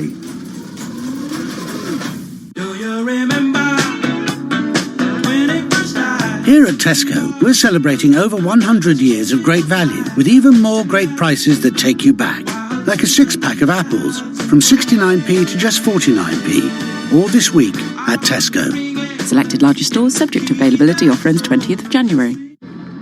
Hello, I'm here at the Race for Life 5K, joined by Jackie Clark. Jackie, what would first place today mean to you? I think you've got the wrong race, love. This is Race for Life. This is about beating cancer, not getting a gold medal. And how did you train for this event? I just turned up. It's a walk in the park, literally. Why aren't you doing it? Trainers on, let's go. We're not athletes, we're cancer beaters. Sign up to Race for Life now and get 30% off entry until the 31st of January in partnership with Tesco. The puck drops. 12 players face off to win. The suspense is pure torture, but you wouldn't miss this for the world. TuneIn brings you every minute of the NHL season. Listen live to hockey when it matters most on TuneIn. Want to know a quick, easy way to see if your favorite podcasts have a new episode available? Just go to the home screen on your TuneIn app and see the latest editions under the Your New Episode section. Happy listening. Hey, NFL fan, can't watch the game? Can't be there? We've got you covered. With TuneIn Premium, you can listen to every NFL game live as it's happening. LaShawn McCoy has an opening on the right side, punches into the end zone for the touchdown. Or catch it later on demand. Offset backs behind Mahomes. The give is to Williams. Starts right, cuts it back to the left, and blows into the end zone for the touchdown. You call the plays. Follow the NFL anytime, anywhere, all season long with TuneIn Premium. Upgrade today. You might already know that TuneIn allows you to listen to all the pro sports leagues wherever you go. But did you know TuneIn is also home to the wide world of college sports? Open three, DeAndre Hunter got it! Handoff Carruthers, big hole right side. He leaps and he surges in, touchdown! From live college football, basketball, and baseball games to podcasts and coaches shows fueling your love for the game in your school. And the best part is, it's all free. Search college sports to find your team or league. Upgrade to TuneIn Premium and get over 45 commercial-free music stations. You'll also get live commercial-free news, plus live play-by-play games from NFL, MLB, NBA, and NHL. Visit TuneIn.com/premium to upgrade. right the first time. We always talk about the losers in a trade war. You benefit if you're just further away from China. So that you can too. What are the ramifications if she crumbles or doesn't crumble? Bloomberg Radio, the Bloomberg Business, Radio.com, and iHeartRadio apps, and BloombergRadio.com. Bloomberg, the world is listening. From the financial capital of the world, 24 hours a day at Bloomberg.com, on the Bloomberg Business app, and on Quick Take by Bloomberg. This is Bloomberg Radio. This is Bloomberg Surveillance Economics. The good news is the economy is strong. The bad news is the economy is strong. Financial crises take a really long time to recover from. Finance. The strong job market's pulling people back in. You can't have for very long, monetary union without a fiscal union. Investment. What we preach is extreme diversification. It's hard to have sustained productivity without capital investment. Bloomberg Surveillance with Tom Keene and Jonathan Farrow on Bloomberg Radio. Good morning, everyone. Bloomberg Surveillance. John Farrow, Lisa Bramowitz, and Tom Keene. Welcome on television and radio worldwide. What we've got this morning is simple. It is bank earnings led by J.P. Morgan. Without question, the juggernaut of the system. Wells Fargo out with litigation accruals, and Citigroup out moments ago. We'll get to that on $18.4 billion revenue in a moment. In China, they are currency manipulators, and there's something about enforceable commitments. Lisa Bramowitz will explain that at some point here. And then I want to look at the markets where, John, there's a surge going up. You mentioned Tesla up this morning, but I'm going to go back to Apple as proxy for the market. I don't buy it for a minute. Earnings coming at the back end of this month. The focus this morning on the banks. Citi out just moments ago. Fourth quarter adjusted EPS, FIC trading revenue beating estimates. FIC income markets revenue, $2.9 billion. The estimate, $237. A 500 mil beat and change, and it looks like nothing compared to the $1 billion beat we had from J.P. Morgan around about an hour ago. Exactly, and I'm looking right now, shares up about 0.5% ahead of the market open for the Citigroup. But I do have to wonder again, what drove the debt trading increase? Because when I actually look at the broad market numbers, they weren't up all that much. So this is clearly, to me, a sign of taking risk and taking good risk, especially compared to the end of last year, remember? Or end of 2018, excuse me. 2018 was rough. Also, how much market share has been taken from the European players. Read across this morning is that it's great for everyone. Deutsche Bank's positive over in Frankfurt, Germany. I just wonder if that looks like that at the end of this month. I'm really glad you bring this up. And Shonali Bassick brought it up earlier. The idea that J.P. Morgan or any other American bank competing in Europe of bringing American banking practices to Europe is maybe a story for 2021. Should bring in Alison Williams. She's looking at all of the numbers. Bloomberg Intelligence Global Investment Banks and Asset Managers Senior Analyst. Good morning to you, Alison. You're ready, take, please. Good morning. So what a blowout on FIC from two of the industry leaders, right? So these aren't two little niche players that are up, 70%, 86% reported for J.P. Morgan, up almost 50% for Citi. These are the leaders. And part of that, I think, is we've been talking about credit trading has been really the highlight within FIC. Everything else was kind of down coming into this quarter. We did really see very strong primary volumes on the securitization front, on the credit front, so that may have been a help. But the rates trading business where these companies thrive, also a beat. And so to your point, we are going to want to see sort of across the competitors. So clearly this raises the bar, but are they gaining share? And, Europe is interesting, right? So Deutsche Bank gave guidance earlier this quarter that they expect an increase for FIC. So I think that was generally positive because they do need to show some stabilization.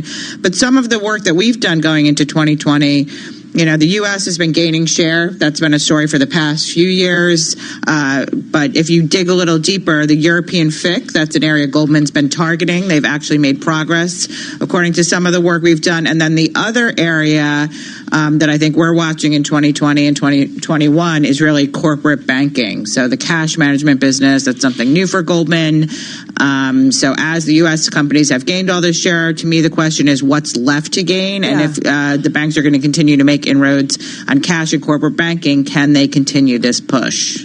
How much do these results upend the idea of agency trading, of the idea that banks are utilities that provide a function to just match buyers and sellers, and really that's it's important and that they are taking risks to some degree? and that's the driver of returns or losses still? I think we are going to want to get the full picture, right? So right now we have two big companies that did really well. Are they doing well at the expense of other companies?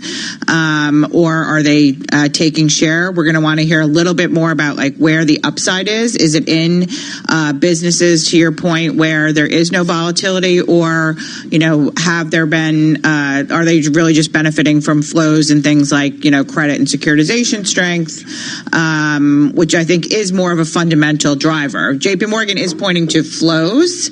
I think you're questioning that a little bit, but we're going to want to hear a little bit more from them. To me, John, I think it's really interesting because the agency model, the idea of just pairing buyers and sellers, isn't totally accurate. And this was one of the big loss leaders with energy bonds and things back in 2018. Alison, I wanted you to translate some analyst speak for us this morning. This is from John Hegarty of Atlantic Equities. He said the following: the beat mainly coming from the more volatile P&L components.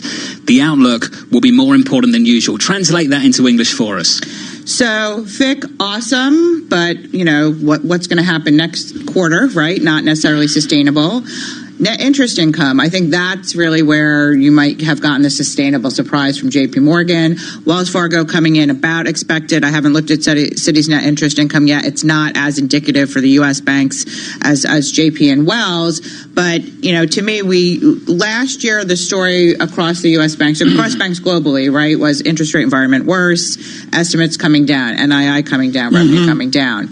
We started to see that stabilize last quarter. In December, we had JP Morgan, Bank of America say things were kind of stabilizing a bit more. Now we got another signal in that direction, right? So JP Morgan guiding to net interest income a little bit better than consensus. We had Wells Fargo, that's been the worst hit by the rate environment, at least for the U.S. banks, making their number. So I think from an analyst perspective, FIC could be here this quarter, here next quarter. Net interest income, which is driven by the balance sheet, is a little less volatile. So to the extent that we can get some sustainability there. And then the questions are going to be, what are the drivers, right? Are deposit costs coming down? We'll be happy about that. That might be sustainable.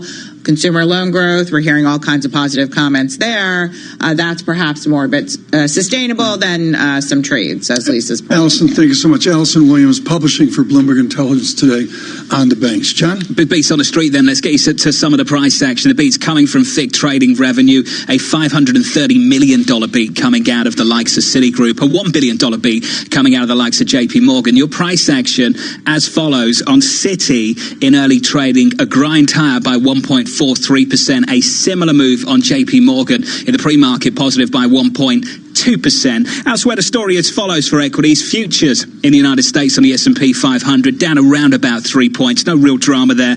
Your bond market looks like this morning. Treasury yields down around about a basis point on 10s to 184. And in foreign exchange, no big moves. Muted price action here. Euro dollar coming in just around about 0.1%. Sterling with a similar move. Your next stop, I think, for this market, Tom, 23 minutes time, US CPI in focus. I agree. CPI is going to be a big deal. But, John, I would note over the last 5 days, and particularly coming out of all the safe haven action of Friday of a week ago with Iran and Iraq, yen at 110.04 is a triumph of the global financial system. A weaker yen, 107.89, and out to a 110 print. The other story in foreign exchange that gets a lot of interest at the moment, sterling. Cable 129.80. Yes. A meeting at the end of the month at the Bank of England. We thought it was a dead one. It's now very much live. You have 9 members on the MPC. You need 5 of them to put their hand up for a rate cut. We have 2 already, and it looks like we might have 3 more.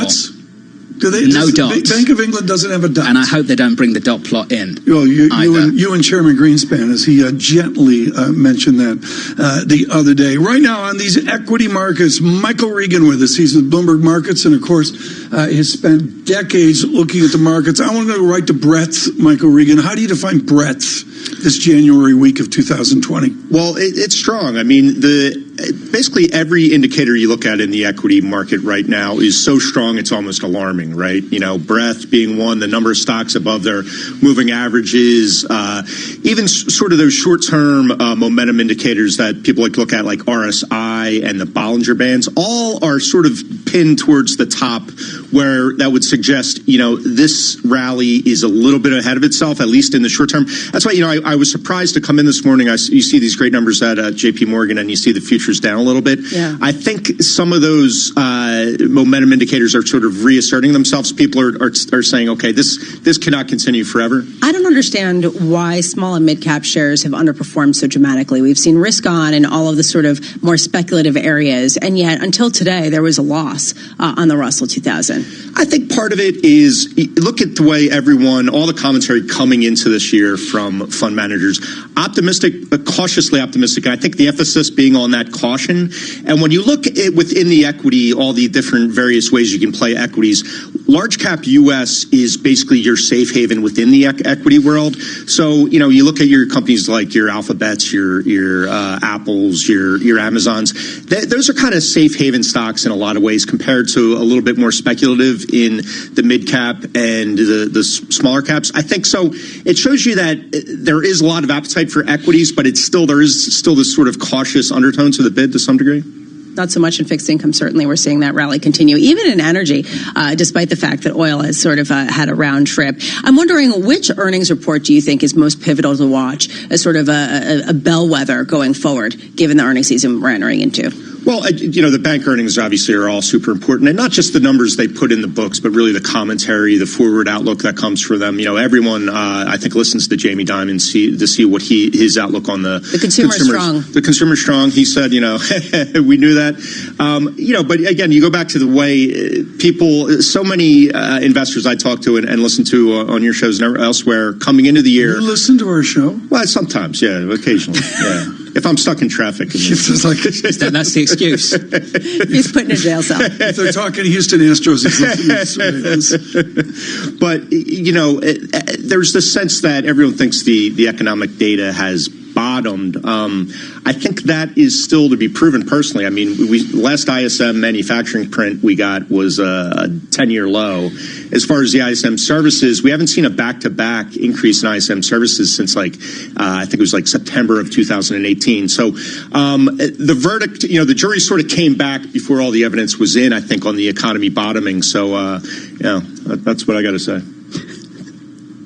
Michael Regan, great to catch up with you. That's all he's got to say this morning. That's all he's got to say. That really works on the radio. Let's get you some top stories, shall we? Let's go to Bloomberg's Michael Barr. Good morning, Michael. Good morning, John. Good morning, Tom. Good morning, Lisa. The Iranian government announced they have made arrests in the accidental missile strike that downed a Ukrainian international airlines jet last week. The strike killed all 176 people on board. The Trump administration continues to defend its drone strike, killing Iranian military commander Qasem Soleimani. The president and advisors say they acted on intelligence showing an attack by Soleimani was imminent. Secretary of State Mike Pompeo says Soleimani was one of the world's deadliest terrorists and said his death was intended to send Iran a message. There's no terrorist except Osama bin Laden who has more American blood on his hands than did Qasem Soleimani. They killed more than 600 of our American patriots. I knew some of these young men. On Twitter, President Trump said it doesn't really matter if an attack was imminent because of the Iranian commander's horrible past. 6 of the Democrats running for president will debate in Iowa tonight. DNC Chairman Tom Perez says one of the debate topics will be what he says are foreign policy failures by President Trump. The State Department officials, they didn't know about these alleged embassies at risk because they weren't at risk. He's making it up, and we're a less safe world. America first is not what he's doing. He's doing America alone. America alone makes us less safe. Bloomberg will bring you tonight's debate with coverage starting at 8:30 p.m. Wall Street time. Global news 24 hours a day, on air and on Quick Take by Bloomberg, powered by more than 2,700 journalists and analysts in more than 120 countries. I'm Michael Barr. This is Bloomberg, John. Michael Barr, thank you very much, sir. Your price action this morning. Good morning to you all. Negative 0.1% on the S&P 500. No real drama here in the bond market to get you up to speed. Treasury yields unchanged at 184 and a 10 on a 2-year, 158. And in foreign exchange, muted price action through G10. Euro dollar coming in around about 0.1%. For our audience worldwide, good morning to you all. This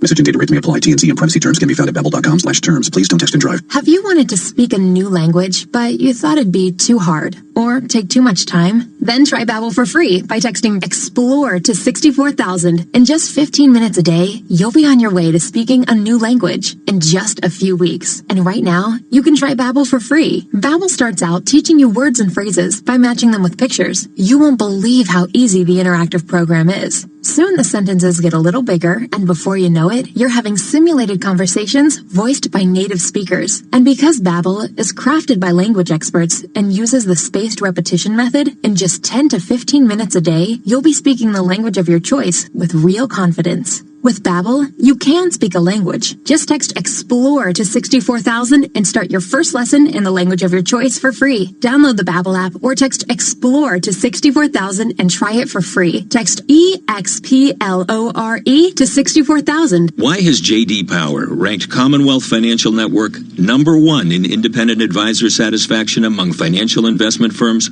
for the 6th straight time? We think it comes down to one thing: you. Because it's your input and feedback that keeps us focused on what's most important to you and your clients and continually pushes us to be the best we can be. Maybe that's why we receive top marks in every category of the J.D. Power 2019 Advisor Satisfaction Survey. They named us #1 in client support, #1 in firm leadership, #1 in operational support, #1 in compensation, #1 in professional development support, and #1 in technology support. Ready to partner with the best? Call Commonwealth at 866-462-3638 or visit commonwealth.com and feel the power. Member FINRA, a registered investment advisor. For 2019 J.D. Power award information, visit jdpower.com/awards. Influential conversations from Bloomberg Television. Here's Taylor Briggs. Tesla CEO Elon Musk had something to celebrate. Tesla has kicked off production in China, and the company handed over the first China-made Model 3 sedans to the public. And now Tesla's growth potential in the country, it's exciting Wall Street. So still with us, it is Gene Munster of Loop Ventures. So Gene, I have to ask, again, as you sort of saw that big jump in China and the big sort of success in China, is that what you had predicted, or were they more successful than perhaps you thought they would be? Moved faster than what I thought. They had set that expectation of the Gigafactory in Shanghai being open by the end, producing cars by the end of 2019, just given Tesla's history of missing its targets. I had expected that to be sometime in the first quarter. Even at that, they did it in a year, which is remarkable, and give them credit for doing that. I think when you take a step back and think about what does that mean for the company more broadly this year, the analysts overall are kind of thinking somewhere between 30 and 100,000 vehicles from the Shanghai. But at the current rate, the current capacity, and this is surprising, is it's already producing 3,000 vehicles per week. So it can produce 150,000. Hear more interviews like this one on Bloomberg Television, streaming live on Bloomberg.com and on the Bloomberg mobile app. Or check your local Bloomberg.com, the Bloomberg Business app, and on Quick Take by Bloomberg. This is a Bloomberg Business Flash. And I'm Karen Moscow. It is 8:17 on Wall Street futures this morning. Well, S&P futures, they're little change to lower as we've been getting those bank earnings across the Bloomberg. We go now to the First Word breaking news desk for today's morning call. Here's Bill Maloney. Bill, good morning. And good morning, Karen. Like you said, U.S. futures trading a little change right now. Dow futures higher by 3 points. S&Ps are down 3, and Nasdaq futures declined by 6. The U.S. 10 yield at 1.84%. Gold is down 5, while European markets are trading mostly lower, led by losses in Spain. Back in the U.S. on the economic front at 8:30, the Consumer Price Index. And after the bell last night, GameStop lowered guidance for the year. Shares are down 11% in the pre-market. And regarding those bank earnings you mentioned, J.P. Morgan and Citigroup EPS beat estimates, while Wells Fargo EPS missed. Shares are down 2.9% in the pre-market. In other news, Apple's price target raised to $355 at UBS. And wrapping things up, Kinder Morgan cut to equal weight over at Barclays. Live from the First Breaking News Desk, I'm Bill Maloney. Karen? Well, thank you. To hear live breaking news over your Bloomberg, type squawk on your terminal, SQUAWK, and that's a Bloomberg Business Flash. Tom, John, and Lisa. Karen, thanks so much. Futures -4, a little bit of an ebb to futures, but banks mix. What do we got? We got JP Morgan up, Wells Fargo down. Is that sort of the... Citigroup up as well. Yeah. If you've got a FIG business, you knocked it out of the park seemingly if you're JP Morgan, and a little less so if you're Citigroup this morning.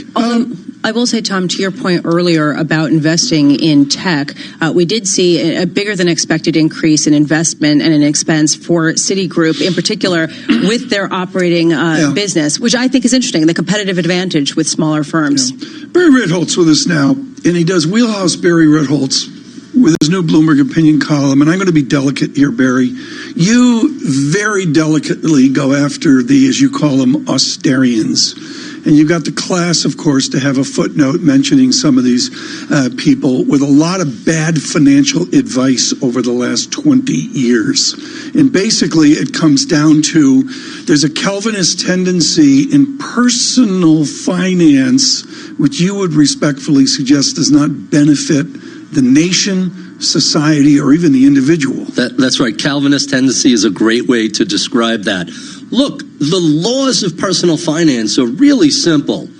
Don't spend more than you earn. And somehow that got distorted into don't spend. Don't buy a new car. Don't send your kids to college. A house is a money pit. Never buy a sports car. Never buy a boat. You know, if you cannot afford a boat, don't buy a boat is good advice. But for most of our audience, for people who are earning a half-decent living and have saved and planned for the future, if they want to go on vacation or buy a vacation home and they can afford it... Are you selling a boat? I'm not. I'm a consumer, not a spender. Barry, the line that jumps out to me in this column, driving that 20-year-old car is not a budget-conscious virtue. It is reckless. It is irresponsible. Expand on that, the point you're trying to make. So, you know these scold columns are going down a bad route whenever they trot out a wealthy person who chooses to live well within their means. Warren Buffett's 40-year-old home that he paid $200,000 for a long time ago. In this example, it was then Toronto Raptor star, now LA Clipper star, Kawhi Leonard, who basically was driving a 20-year-old SUV. This guy has a $103 million contract. That contract is dependent on his physicality, his body operating at its peak performance. A 20-year-old car doesn't have all the modern safety features like lane avoidance and detection if you leave the lane, collision avoidance systems, the latest crumple zones, seatbelt tensioners, even the cruise control that can bring the car to a dead stop as opposed to plowing into a car in front of him. So if you're going to risk $100 million body to save $100,000 on a car, that math doesn't add up. I'm not saying if you can afford the $100,000 car, go buy it. But if your body is dependent on your ability not to mess up your wrist or knees, spend the money. All right. Some of the other examples that you put in your column, you're flushing money down the toilet if you drink a latte. Don't send your kids to college. I have actually not heard that from anyone. This is a relatively new bit of advice. College is a waste of money. Look at Steve Jobs, dropped out. Look at Bill Gates and Zuckerman, dropped out of Harvard. Taking the most extreme one-off outlier examples and saying, hey, everybody should save the money, not go to college. PTO has really been big on this. I'm hugely upset about it. I think it's ridiculous. Now, listen, there's no doubt that colleges have become increasingly expensive, and taking on lots and lots of student loan debt in order to graduate with a degree that doesn't get you a job, that's a more nuanced complaint. You know, as I listen to you, though, I would say some people would argue all of the stuff you're describing isn't necessarily where the focus is for the younger cohort. It's experience, and that's what people are spending. So they might not spend for a boat, but they will spend for a trip to Thailand. And I'm wondering, you know, how much is that just not being reflected in sort of the flows that you're looking at, because there has been such a huge shift, and it kind of goes against the way that the U.S. economy was previously maybe structured. boat isn't a great example, because boats are nothing if not large social experiences. People do raft ups, they go out and they go fishing with friends. It's not, hey, I have a shiny boat. You're look selling at a me. boat. You are totally. You came on the show. I think the broader point here is put your money in Ritholtz Management. That's the way. That's the way to a better future. Not scaling back coffee drinking. The point is, the latte one makes me crazy because I think it drives everyone The nuts. argument about lattes were. First, you're going to get, in that particular case, you're going to get a 12% return for 40 consecutive years, which, as we know, is just nonsense. So it's not $1 million. It's closer to $250,000 if you use historical returns. Then you inflation adjust that. So after 40 years, that's what, $75,000, $80,000? Giving up coffee for 40 years, at the end of it, to have $100,000 in the bank is kind of a meaningless thing, especially when you look at things like the lack of wage gains for the average person, giant gender pay disparities. I don't want people to get focused on pennies when there are huge multi-$100 issues at stake. It's a timely essay, to say the least, is Barry Ritholtz channels Torsten Veblen, and we all go back to conspicuous consumption. Barry Ritholtz, thank you so much. Good to see you, Barry. Greatly appreciate it. Out on Bloomberg Opinion this morning, John, an Irish election. I actually read up, and I read the Irish Times this morning. Then you know more than me. Is like, no, but it's like a big deal. I mean, Brexit's done, and in one morning, Boris Johnson's worried about Scotland and Mr. And the Irish are calling an election to get momentum off Brexit. Yeah, and certainly the pressure that the Irish put on the UK and Boris Johnson more specifically in the last couple of months hasn't really turned out well, has it? The Prime Minister getting a big majority in the United Kingdom and seemingly going its own way. And the dynamic in Northern Ireland dramatically changed, right? Yeah, this isn't a government in the United Kingdom that relies now on the vote from Northern Ireland in the same way that it did under Theresa May and briefly under Boris Johnson. Wells Fargo shares down 3.4% now. Wells Fargo per shares. That's a litigation accruals as well. Futures -4, Dow futures at -8, the VIX 12.57. Looking at the bond market, it's a churn. I'm going to call it flat. Number one statistic for me this morning, dollar yen at a 110 level. Stay with us. This is Bloomberg.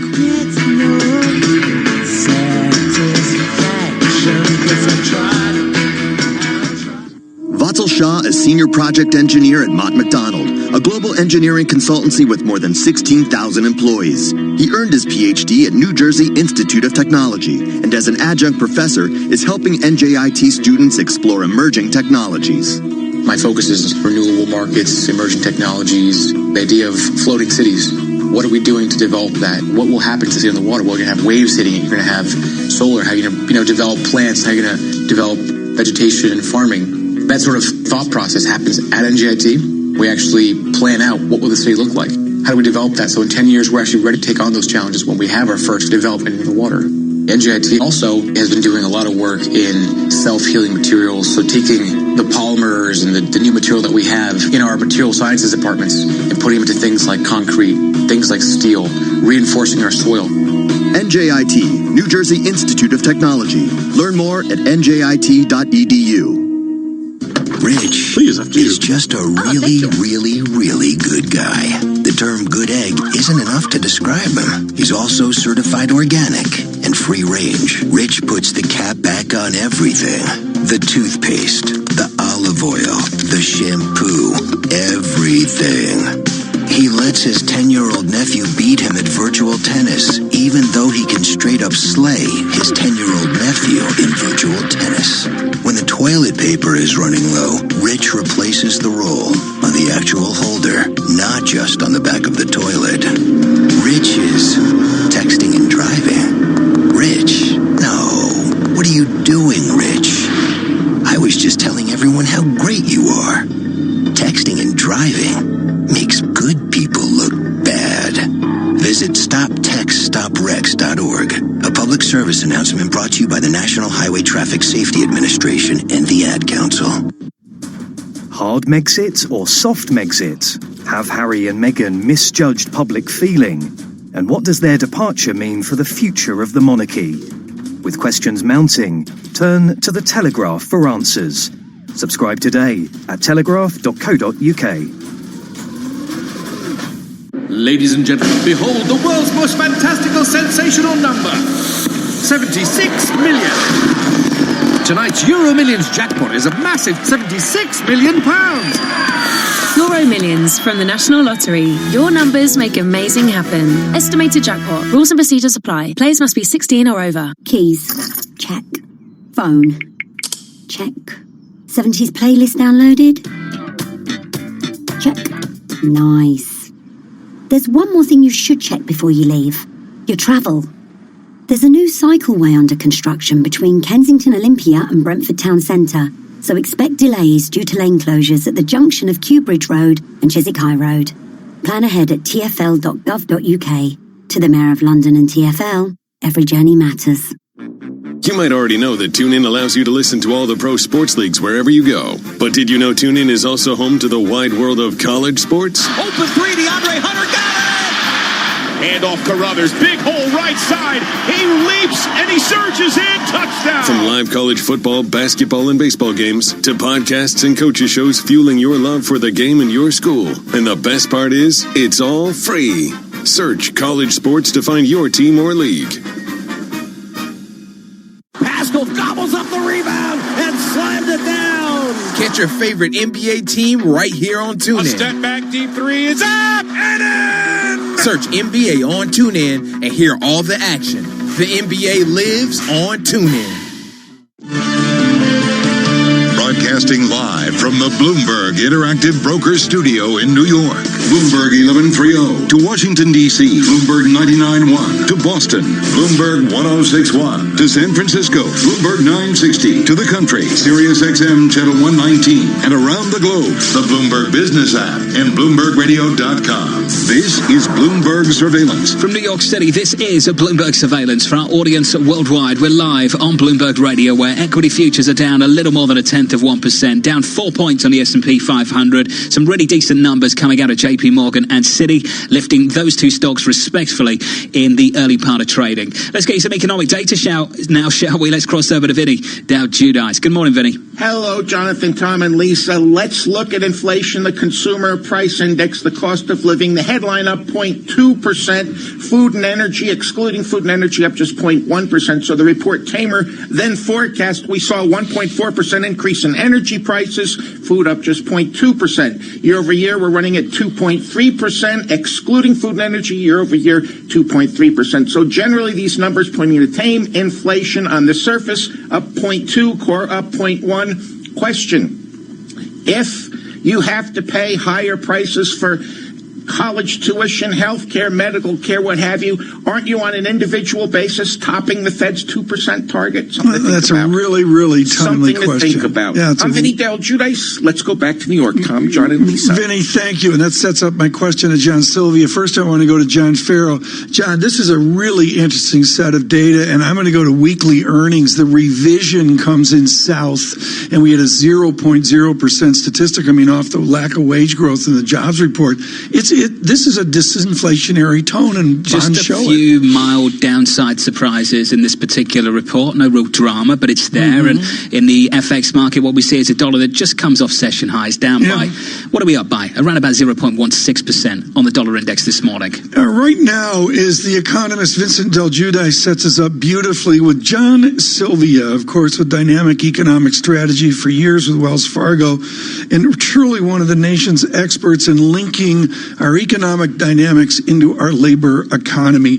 John Sylvia, to Vinny's point, service sector inflation higher, goods sector inflation lower. Which does the Fed play to? Oh, I think Vinny's point's well taken. When you look at just the CPI, the total and the core, both 2.3% year over year.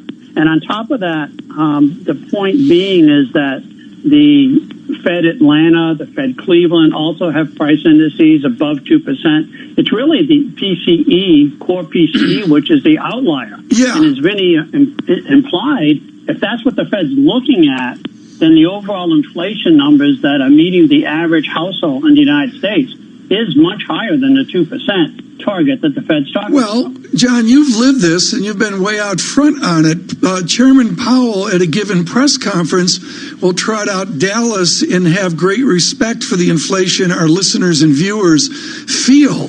But why is the Fed then looking at the lower statistic? Is it something from the medieval age? No, I think it is quite archaic in a sense that You've got other more modern, up-to-date indices than the PCE deflator, and especially the core.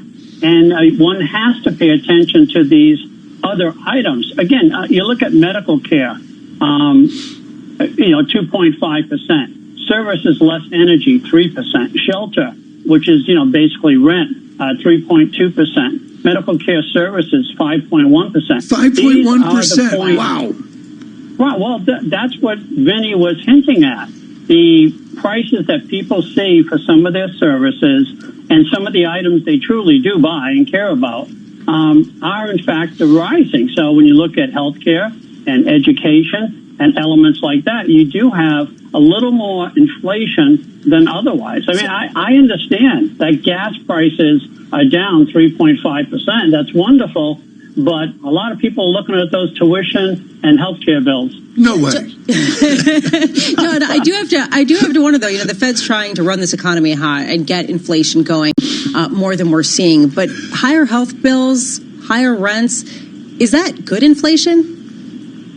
Well, I guess from the Fed's point of view, it is. I mean, you want to run this thing hard, then you're going to have some of these inflation numbers above the 2% target. But I think also what you're seeing is that there's a natural preference, for example, with healthcare. In economics, we consider that a superior good. The more income, the more affluent society, the greater they spend on healthcare. And I think that's what you're seeing in these numbers. Bow ties are a superior good, John. Just so you're aware. Is that right? Bow ties are when they're on your neck, good. Right? Yeah, well, John, at what point, though, is it hampering any recovery? At what point does it hamstring the consumer and leave them with less disposable income to actually go out and buy discretionary goods?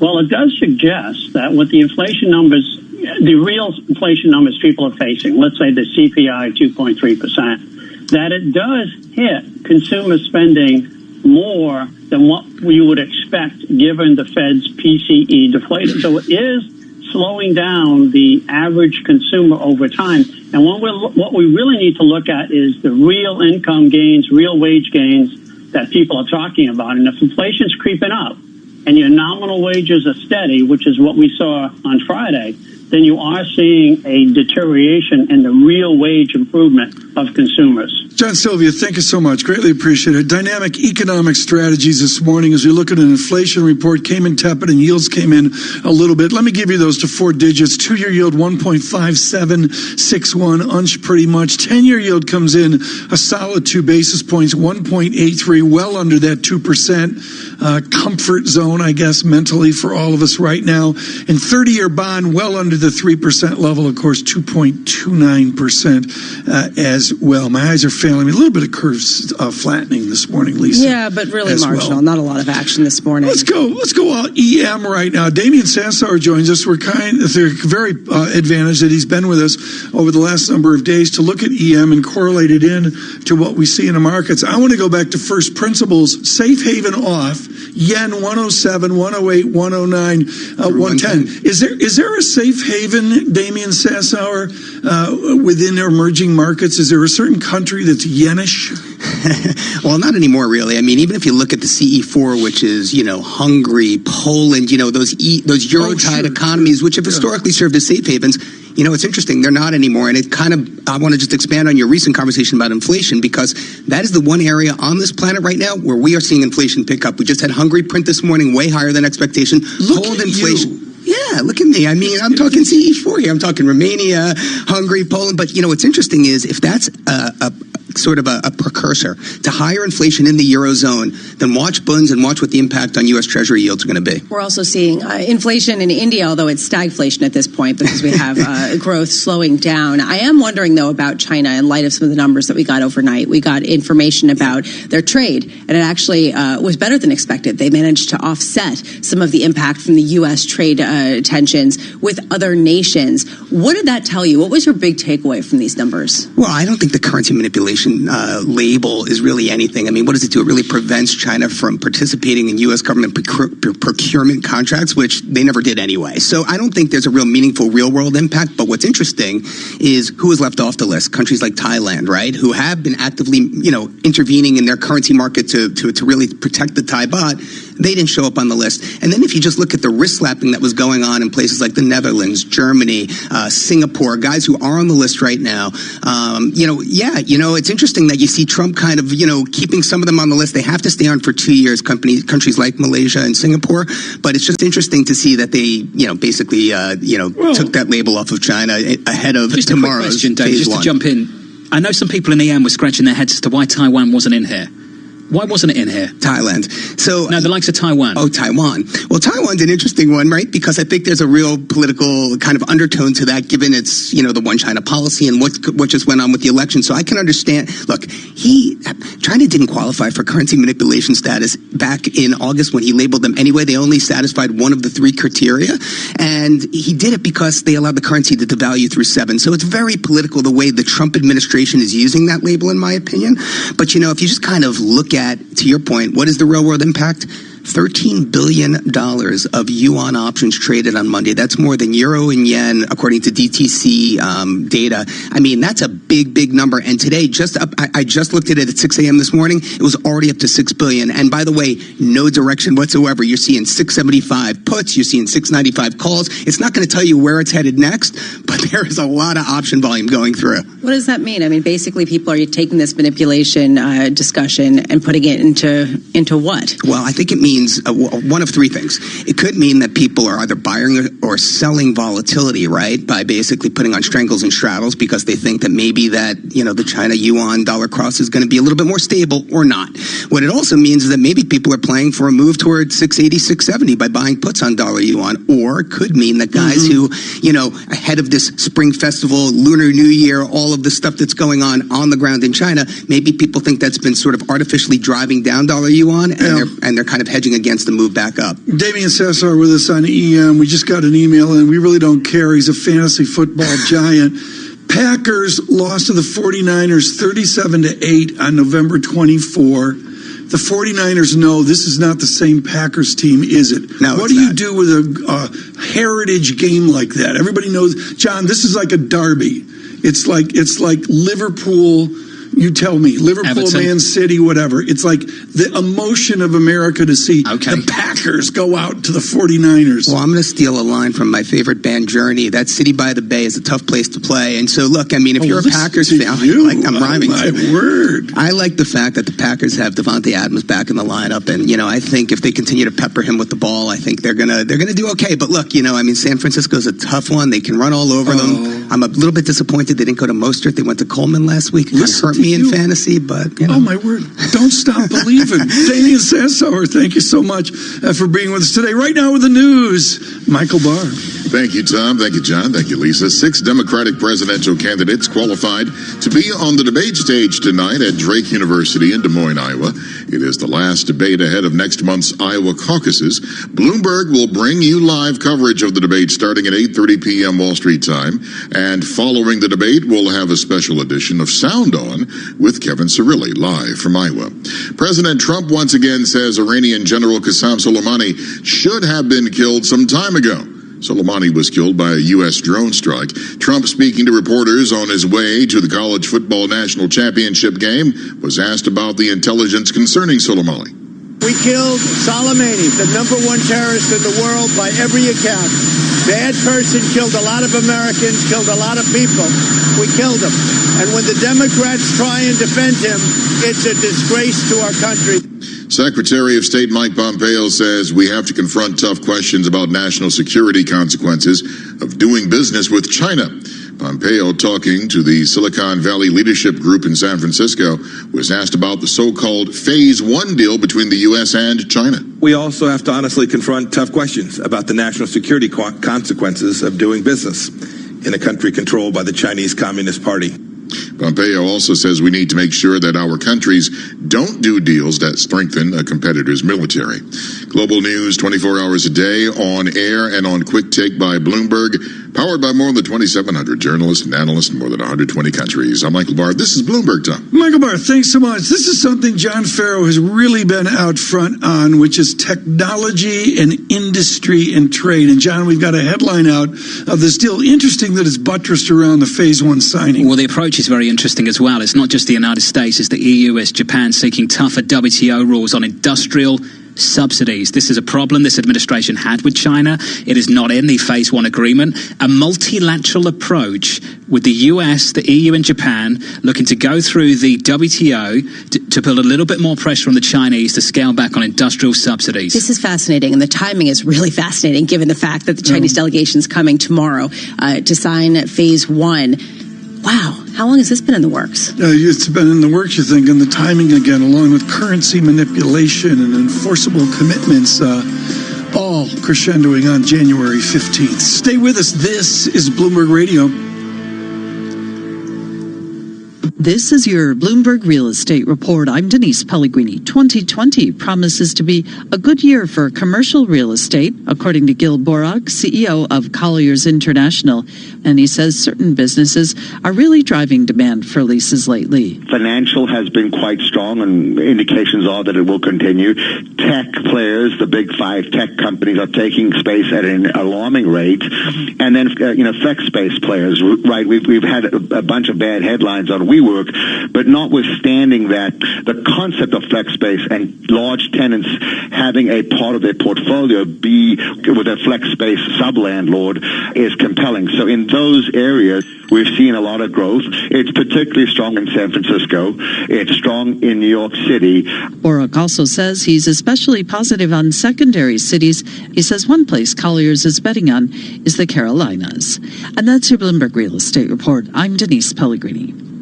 Asset managers who seize change to launch new strategies, add distribution channels, or exploit new technology to re-engineer the investor experience are often rewarded. However, in an industry paralyzed with complexity, few act with agility or decisively.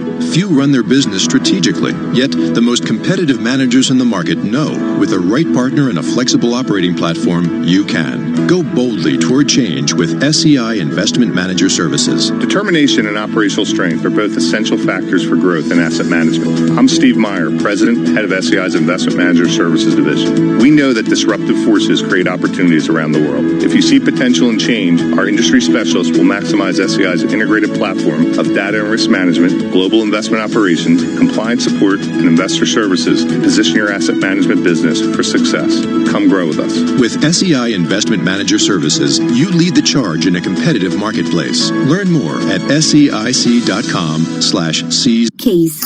Check. Phone. Check. 70s playlist downloaded? Check. Nice. There's one more thing you should check before you leave. Your travel. There's a new cycleway under construction between Kensington Olympia and Brentford Town Centre, so expect delays due to lane closures at the junction of Kew Bridge Road and Chiswick High Road. Plan ahead at tfl.gov.uk. To the Mayor of London and TfL, every journey matters. Chilly January days in London are tough enough without a broken boiler. Keep your home warm and working this winter with 2 years interest-free credit and your boiler installed by one of our expert engineers. Plus, you'll get a 5-year British Gas warranty. And we can even quote by video call after work or on weekends. Get a quote by the 29th of February, and you can also get £200 off a new boiler, or £400 off for our existing home care customers. Search British Gas New Boiler. Conditions apply. You might already know that TuneIn allows you to listen to all the pro sports leagues wherever you go. But did you know TuneIn is also home to the wide world of college sports? Open three, DeAndre Hunter got it! Handoff Carruthers, big hole right side. He leaps and he surges in. Touchdown! From live college football, basketball, and baseball games to podcasts and coaches shows fueling your love for the game in your school. And the best part is, it's all free. Search college sports to find your team or league. Headlines and breaking news 24 hours a day at Bloomberg.com, the Bloomberg Business app, and on Quick Take by Bloomberg. This is a Bloomberg Business Flash. And I'm I'm Karen Moscow. A gauge of underlying U.S. inflation rising less than forecast in December, restrained in part by a deceleration in shelter costs and underscoring the Fed's view that price pressures are muted. The core consumer price index, which excludes volatile food and energy costs, increased 0.1% in December from the prior month, the smallest advance in 3 months. J.P. Morgan Chase just posted the best year for any U.S. bank in history, fueled by a rebound in trading, especially in fixed income. The company said profit jumped 21% in the fourth quarter, pushing annual earnings to a record $36.4 billion, and its shares are up 1% in early trading. Citigroup said revenue from fixed income trading shot up 49% in the fourth quarter, more than double the increase predicted by analysts. And in Charlie Sharf's first quarter at the helm, Wells Fargo reported $1.5 billion in expenses for litigation as the lender works through its problems, the second straight quarter where earnings were hit by major legal costs. Futures, little change. S&P futures down a point. Dow futures up 20. NASDAQ futures, little change. DAX in Germany, also little change. 10-year Treasury up 3/32, yield 1.83%. The yield on the 2-year, 1.58%.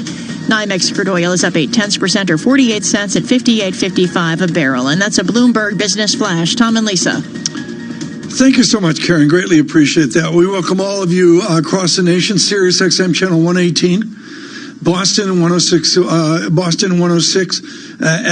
99.1 FM in Washington, Bloomberg 1130 in New York, and to all of you on television worldwide, good morning. Lisa, a good time to speak to Jeffrey Yu of UBS with one of the great insights last year of a wall of cash out there. It's inside baseball, Jeff Yu, but the Spain had a 10-year offering today, and everybody lined up. It was way oversubscribed. What's its signal? The desperation that people need to buy full faith and credit paper? I would say, right now that yield environment is still very much in place. We're saying, disregarding credit risks or things like that, perhaps. But, people are willing to pay a premium for that, and that's purely reflecting, that the new central banks, they're going to stay where they are, if not lower, for a very long time to come. Is it like 05, 06, 07, the memory of people trying to squeeze out 10 more basis points somewhere? Are we back there? So I think we on the market side, you can see some comparisons. I guess I remember back then when the carry trade was putting euro yen to 170 and Kiwi dollar was giving you 7%, Aussie 8%, things like that. So those trades are still there. But on the other hand, if you look at balance sheet, if you look at the asset side, clearly households, they're not taking up leverage. Debt to income ratios very stable. If anything, they're a bit more healthy. So I think that's why a lot of investors want to take on risk, because they know that on the financial side, you're not going to see similarities to 10 years ago. In 2019, trade tensions with China and the U.S. were really sort of hanging over the market and depressing gains that people said otherwise would have been there. Now we have the EU delegation coming to Washington, D.C. this week, heating up over there with respect to the trade tensions. How much is that going to weigh things down, if at all, in 2020? So I think that's going to be one of the key risks that Europe in particular is going to look at. And I think, holding back a lot of investors from going further risk on in Europe. Robert Lighthizer, talked about rebalancing the trade relationship between the US and the European Union. So the rhetoric, hasn't been great. There are areas of cooperation, say, against, China and the like. But clearly Europe wants a multilateral approach. They're not used to this kind of bilateral, bargaining. So that is going to be a source of worry, especially for the auto industry in Europe, for quite some time. Yeah, so are you expecting sort of an underperformance in the auto sector and industrials, or do you think that this is just going to be sort of a general overhang? So actually on the industrial side, if you strip out autos, I think the outlook is not as negative. The data stabilized, and that's what the German Treasury curve is, the German Bund curve is telling you as well. But I think these are tactical shifts for the time being. Are we calling for reflation in Europe? Are we going to see the ECB start to change its language? Probably not. But again, let's see how these talks go. Jeff, how do you measure effervescence? I mean, if we're up here, we're up there in a good and positive way across asset classes. What's the Jeff Yu measurement for exuberance? For for exuberance vol. Again, I go back to being an FX guy, and if you look at how euro dollar, implied vol month, I think we're trading on the 4 handle, right? So those were just levels where you would think unthinkable for. Yes, it is the most liquid FX pair, but for that to essentially become a low carry or a negative carry near cash asset, those are levels where 10, 15 years ago you would tell someone from FX that euro dollar trade on 4. They would say no chance, but that is happening. Again, going back to where central banks are. If we are at no chance, and it was one of my headlines last year, was the London annuity at 4.1%. I believe it was in the FT that was published. Are we going to see the actual rate of return for some of these annuity products actually go under 4%? To me, that's literally back to the 1930s. That would not be a surprise, and I think this underscores and a bigger theme of, again, the cash, for these LDI managers, for example, do they really need to be more like the Norwegians, go towards risk, or be like the Canadians, go back into or go into a PE framework, otherwise those rates are going to come down. How do you boost returns? There's going to need to be a change or in mindset on the regulatory side. But again, if that cash goes out of fixed income, where is it going to go? Most likely equities. Lisa Bramowitz, Ian Lingen just publishing moments ago at BMO Capital Markets, CPI universally disappointed. Universally. He's watched on the street. That's the phrase. To me, I think that this raises a question. How can you keep piling into risk at a time when you have a global economy that's steadily slowing? The fundamentals just don't matter anymore. Is that it? No, certainly not. It's not that it doesn't matter anymore, and I think people are going to focus on quality. That's a message that we are sending to clients. So you go to company level fundamentals and be clear about stock picking, but also be clear what you want to own. So we don't want to own corporate investment exposed sectors right now. We want to own consumer exposed sectors, and besides something that's being well flagged, again, credit in the US, senior loans, things like that. But the moment that credit begins to crack, the moment where we'd really start to do default rates, go up, where better fundamentals on the household side is no longer enough, to sustain the credit valuations we're seeing right now. That's when we need to reassess. Jeffrey, thank you so much. With UBS and their wealth management division, just wonderful on cross-set analysis. You're over there typing away like crazy at Bloomberg functions. I can never know how to do them. Honestly, give me some wisdom, Lisa. I'm just looking at the banks. Honestly, it's not that complicated. I'm looking at Wells Fargo shares down 3.3%, Citigroup shares off earlier highs, up at 0.7%. JP Morgan really emerging the big winner this morning after reporting earnings. So and I think this is the important one. They're up roughly, actually, interestingly, they're off their highs too. They're up near about 1%. So not very high. So they're 400 beeps above Wells Fargo. Yeah, well, there you go in terms of the actual move. But it does raise a question, again, how sustainable some of the momentum that we saw in the fourth quarter will be. But still, knocking it out of the park in terms of estimates, particularly debt trading. Well, and again, quarter to quarter, that stuff is real hard to predict. I again, look at the scale and the technology investment as being extraordinary. Right now, we got futures flat. Dow futures go green.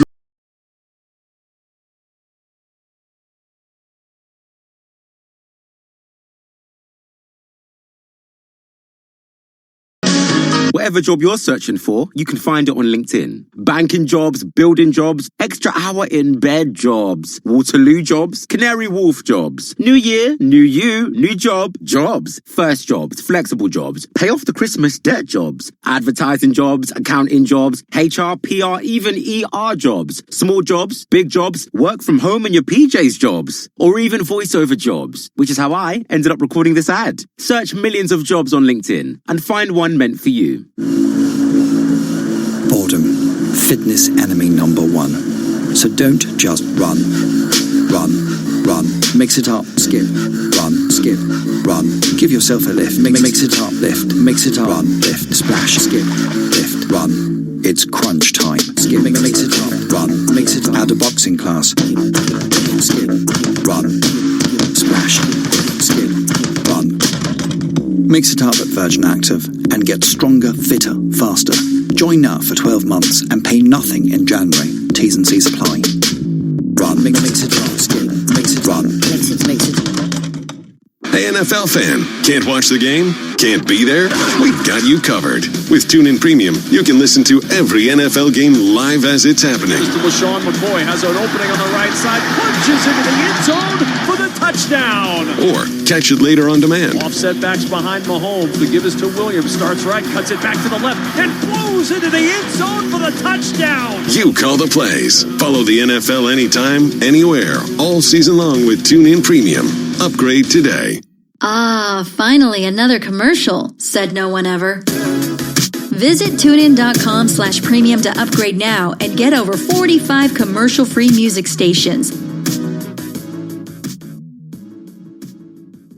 Did you know your favorite radio stations are in your pocket? Yes, the TuneIn app lets you listen to the same radio stations you pick up on your home or car radio anywhere you want. To see all the stations broadcasting in your area, find the local radio section on the home screen. Keep it local with TuneIn. On the goal line, Martin scores! He takes it home! Hockey fans, the 2019-20 NHL season is here. Here's Pietrangelo, he scores! And you can hear the action live on TuneIn Premium. Gonna move, hit a shot, he scores! From regular season action to the All-Star Game and through the Stanley Cup in June. Hear the home and away call for every game, for every team live. At home or on the go, never miss a game with the NHL on TuneIn Premium. Upgrade today. Want to hear about the latest and greatest things to listen to on TuneIn? For reminders of the biggest live sports games, debates, and breaking news stories, follow @TuneIn on Facebook, Twitter, and Instagram to stay connected with the audio that matters to you.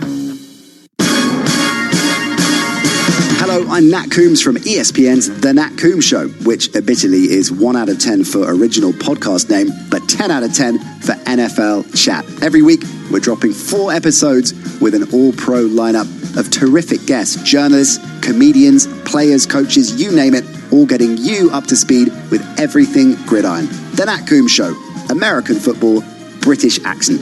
Add to your favorites and listen on TuneIn.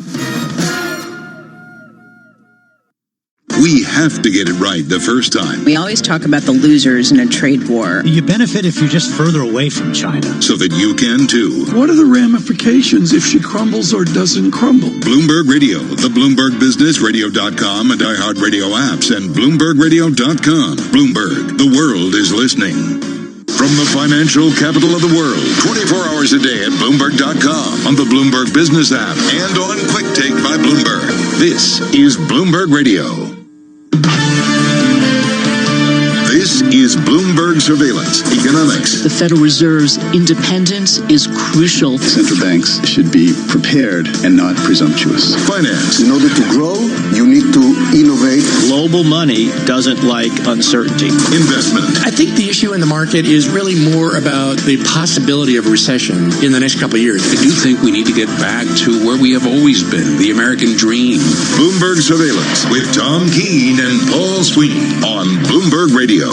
Good Tuesday morning from New York City to our worldwide audience. Earnings begin in earnest today. We had the big banks reporting. JP Morgan, very strong numbers coming out of the largest U.S. bank. We have mixed futures right here. S&P down 1, Dow up 17, NASDAQ down 1. Kind of a mixed opening here as we look at the futures ahead of the cash trading. Let's get a sense of where the action is in our U.S. equity markets. We welcome Bloomberg Stocks Senator Dave Wilson. Dave, what are you looking at this morning? Well, you might as well start with the biggest banks, Paul, because they kind of went 2 out of 3 if you look at how the shares are performing. JP Morgan Chase up a bit more than 1% in early trading. The bank's fourth quarter profit and revenue beat analyst average estimates in Bloomberg survey. JP Morgan benefited from a rebound in trading, especially in bonds, and annual revenue set a record. So, put it all together, and it certainly worked out for them. Citigroup, similar story, up about 1%. Fourth quarter revenue climbed 7.5%, the biggest increase in any quarter since 2014. Citi's fixed income trading revenue jumped 49%, more than twice as much as analysts predicted on average. Then you have Wells Fargo down about 3.5%. Earnings trailed estimates for the 7th time in 8 quarters, and revenue fell more than analysts expected. Wells Fargo set aside $1.5 billion last quarter for legal costs. That didn't help the results either. Beyond the financial companies. You got Delta Airlines out with their fourth quarter figures, and they're being well received. The carrier up 3.5%. Profit beat the highest estimate. Delta benefited from strong U.S. demand, lower fuel prices, and the sale of a stake in Brazilian airline Gol. And you see other airlines up as well in early trading. American higher by 2%, Southwest up 1%, United up 1.5%. On the other hand, Boston Scientific down 6.5%. The heart device maker reported preliminary fourth quarter sales of about $2.9 billion, and that figure came up short of analyst projections. And speaking of analysts, you've got Netflix up 2%. Jeffrey's saying the streaming video service is poised to add customers this year as it avoids price increases. The firm has the equivalent of a buy rating on the stock. You also have Jeffrey's weighing in on Tesla. Oh, boy. Up 3.5% in early trading. The firm raised its 12-month share price estimate on the electric car maker by 50% to $600. The new target is the highest in the Bloomberg survey, aside from one set yesterday by Oppenheimer. They're looking for $612. So the numbers just keep going up. And Tesla is getting close to $100 billion in market value. Yep. Isn't that something? Extraordinary. All right. Parago's up 3%. The drug maker said last year's revenue totaled about $4.8 billion, which beat estimates. AECOM up 4%. This is an engineering services company. People familiar with the matter said AECOM was approached about a deal by a Canadian rival, WSP Global. Beyond Meat, I mentioned it yesterday. I mentioned again today, up 10%. The seller of plant-based meat substitutes is rallying for a fourth day. Chairman Seth Goldman said the company expects to expand into China this year. Wow. And then they're doing the McDonald's thing in Canada, right? Right. Okay. All right. And by the way, I should point out, the number of shares sold short and Beyond Meat in November, December, total up 76%. So maybe some of those short sellers are buying back what they previously sold. I got to mention Smile Direct Club up 11%. The online provider of teeth straightening products said it will begin selling them through dentists and orthodontists. And a New Jersey court rejected a trade group's complaint that the company illegally practiced dentistry. You put that all together, and Align Technology, which is Invisalign, a direct competitor of Smile Direct Club, down 3.5%. Smile Direct, another one of those IPOs in 2019 that was a little disappointing, right? As I recall. Right, exactly. Okay. You've got shares at $11.35 as we speak. The company went public at $23, so lost like half its value. All right, Bloomberg Stocks editor Dave Wilson, thanks so much. I got my 8,000 shares. I'm not smiling. I know you're not smiling, but perfect teeth, Tom. You blame, thank your parents for that, Tom. So we got the Senate trial coming up, impeachment coming up, and I think they're trying to figure out some rules of the road as it relates to press, as it relates to general decorum. To give us a sense of what's going on there, we welcome Nancy Ognanovich, Bloomberg reporter. Nancy, thanks so much for joining us. So again, it looks like Speaker Pelosi is about to transmit the articles of impeachment to the Senate.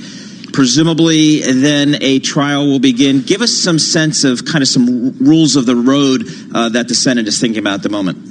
Well, good morning. Mitch McConnell has been laying the groundwork for this, working with the police, the sergeant-at-arms there for like 3 months, and he runs a very tight ship, and it's getting tighter all the time, and he's been working behind the scenes to come up with some rules to restrict where press can go and how many people from the public right off the street can actually come into the Senate gallery and watch this trial. And it's pretty secretive, actually. Is there precedent? I mean, what is the precedent?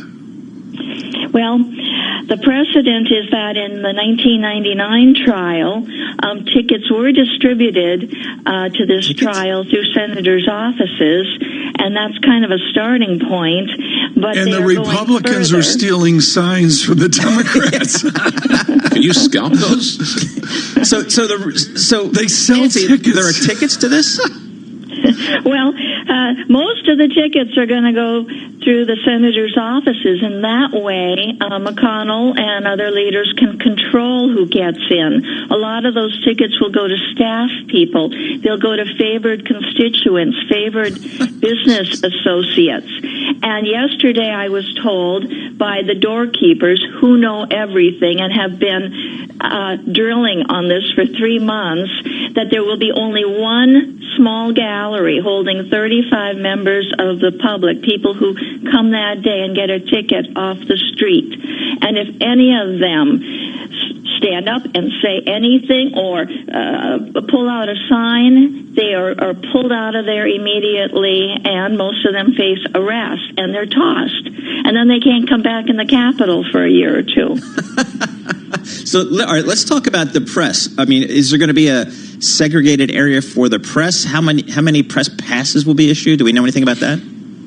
Well, the press have their own galleries, and one of the bones of contention involves the actual press gallery and the police and the Senate Sergeant at Arms planning to install a great big mag, a metal detector, right in the middle of the press gallery to keep reporters from going into their little overlook over the Senate floor so that they cannot bring in any electronic devices like cameras where they could take pictures in there. McConnell wants to control the images. He wants to control the cameras that are installed there and make sure that he knows what pictures will come and go. Nancy, paint a picture of this as best you can based on your knowledge and your years of experience. This is on the Senate floor.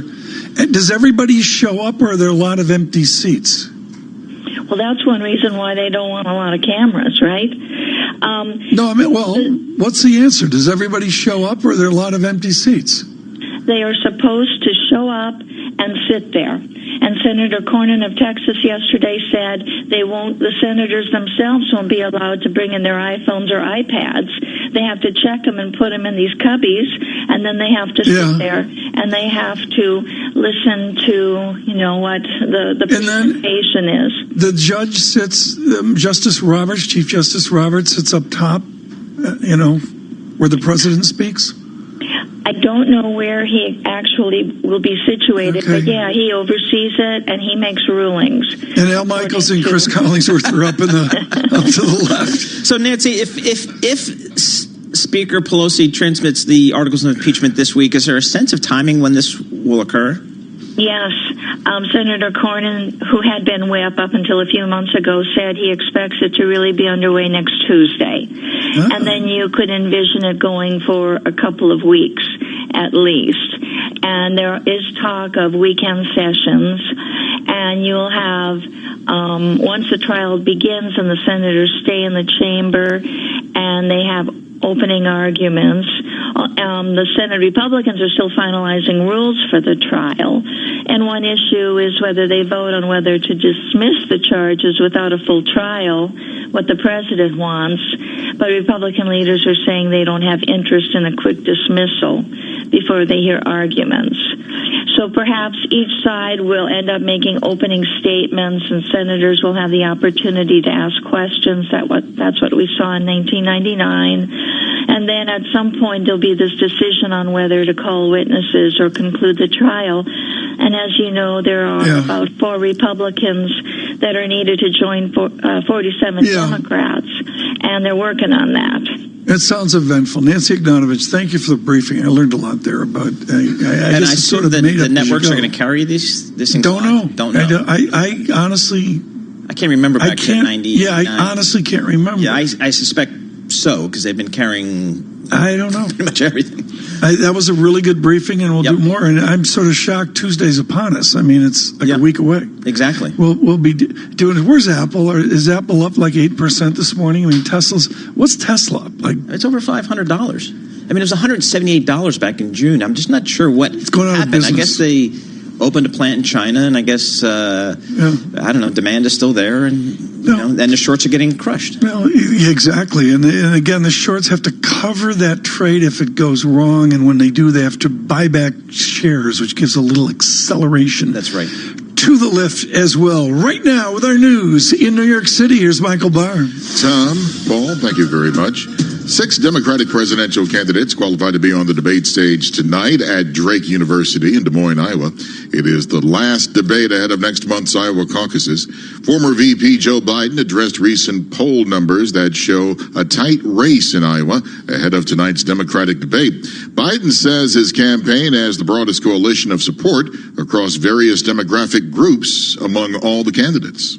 People are beginning to make up their minds now, and this is a critical moment. All the polling data that I've read and seen is all, it's a toss-up. Bloomberg will bring you tonight's debate with coverage starting at 8:30 p.m. Wall Street time. Australians could be facing several more months of wildfires as long-term forecasts expect more hot and dry conditions.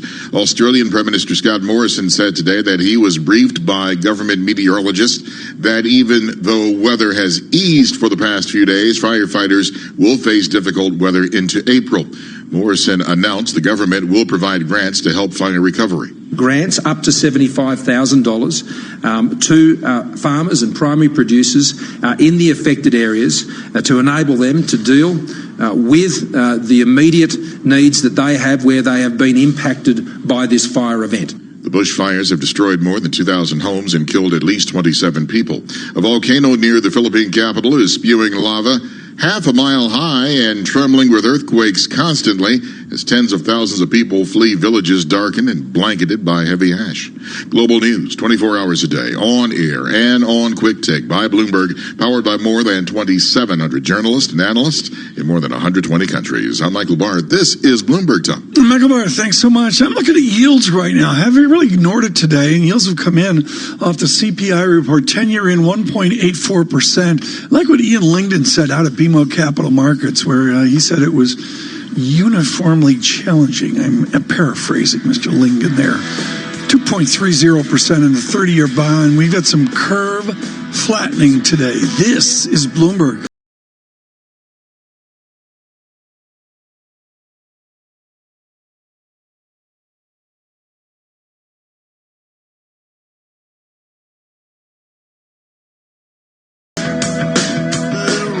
Message and data rates may apply. T&C and privacy terms can be found at babbel.com/terms. Please don't text and drive. Have you wanted to speak a new language, but you thought it'd be too hard or take too much time? Then try Babbel for free by texting EXPLORE to 64,000. In just 15 minutes a day, you'll be on your way to speaking a new language in just a few weeks. And right now, you can try Babbel for free. Babbel starts out teaching you words and phrases by matching them with pictures. You won't believe how easy the interactive program is. Soon the sentences get a little bigger, and before you know it, you're having simulated conversations voiced by native speakers. And because Babbel is crafted by language experts and uses the spaced repetition method, in just 10 to 15 minutes a day, you'll be speaking the language of your choice with real confidence. With Babbel, you can speak a language. Just text EXPLORE to 64,000 and start your first lesson in the language of your choice for free. Download the Babbel app or text EXPLORE to 64,000 and try it for free. Text EXPLORE to 64,000. Hey y'all, Jeff Foxworthy here.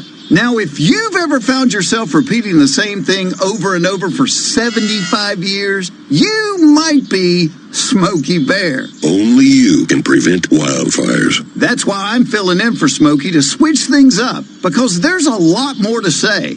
And I should know because my grandfather was a firefighter. And one of the things he taught me is that the people that love the outdoors the most are often the ones accidentally starting wildfires, which means always BYOB. No, bring your own bucket to the campfire. And be extra careful with things like burning yard trimmings. Don't just walk away, or chances are you might be starting a wildfire. So for the love of the outdoors, go to SmokeyBear.com to learn more about wildfire prevention. Brought to you by the U.S. Forest Service, your state forester, and the Ad Council. Influential conversations from Bloomberg Television. Here's Sherry Ann. The global audience for esports is expected to rise almost 12% this year to 500 million viewers, with half of them in the Asia-Pacific region, China remaining the biggest market there. And Super League Gaming is announcing a new tie-up with Wanda Cinema Games. We're joined now by CEO Ann Hand. Investors haven't been too convinced on your growth story as of yet. We have seen the stock price plunge more than 70% since you listed. Yeah. So will this alliance have a material impact on your future performance? If you think about it, we are right now still very much a micro-cap company. We're in a completely nascent space where a lot of people have questions about how will it monetize. Is it a fad or a niche? 50% of gamers identify as competitive. So that's 1.3 billion. 69% have said that they would love to game out of home. So I think a lot of what's happening right now in the stock market is just the fact that we are small cap. It's a little bit of like the supply and demand challenge, and just educating the market space about how this really is a primary way that Gen Z and millennials want to spend their time. Right now, millennial gamers spend about $117 a month on gaming content. And the crazy part about that is almost $40 of it isn't even on their own gameplay. It's on paying to watch other people game. Hear more interviews like this one on Bloomberg Television, streaming live on Bloomberg.com and on the Bloomberg mobile app, or check your local cable listings. Markets, headlines, and breaking... Keys. Check. Phone. Check. 70s playlist downloaded. Check. Nice. There's one more thing you should check before you leave. Your travel. There's a new cycleway under construction between Kensington Olympia and Brentford Town Centre, so expect delays due to lane closures at the junction of Kew Bridge Road and Chiswick High Road. Plan ahead at tfl.gov.uk. To the Mayor of London and TfL, every journey matters. Some ideas can be bad for business, like a band recording a song underwater. No radio station would ever play that song. Or like Barclaycard, making a repayment calculator that shows how a small extra repayment each month adds up to paying them much less in interest. But Barclaycard have actually made their repayment calculator, so you should definitely use it. Take control. Start today. Barclaycard. Terms and conditions apply. Chilly January days in London are tough enough without a broken boiler. Keep your home warm and working this winter with 2 years interest-free credit and your boiler installed by one of our expert engineers. Plus, you'll get a 5-year British Gas warranty. And we can even quote by video call after work or on weekends. Get a quote by the 29th of February, and you can also get £200 off a new boiler, or £400 off for our existing home care customers. Search British Gas New Boiler. Conditions apply. Like what you're listening to? Want to make getting back to it easier? Use the favorite button to keep track of the stations and podcasts you love on TuneIn. Just tap or click the heart icon to add it to your favorites. Then find all your go-to audio under the Favorites tab. Pretty easy, right? Hey, NFL fan, can't watch the game? Can't be there?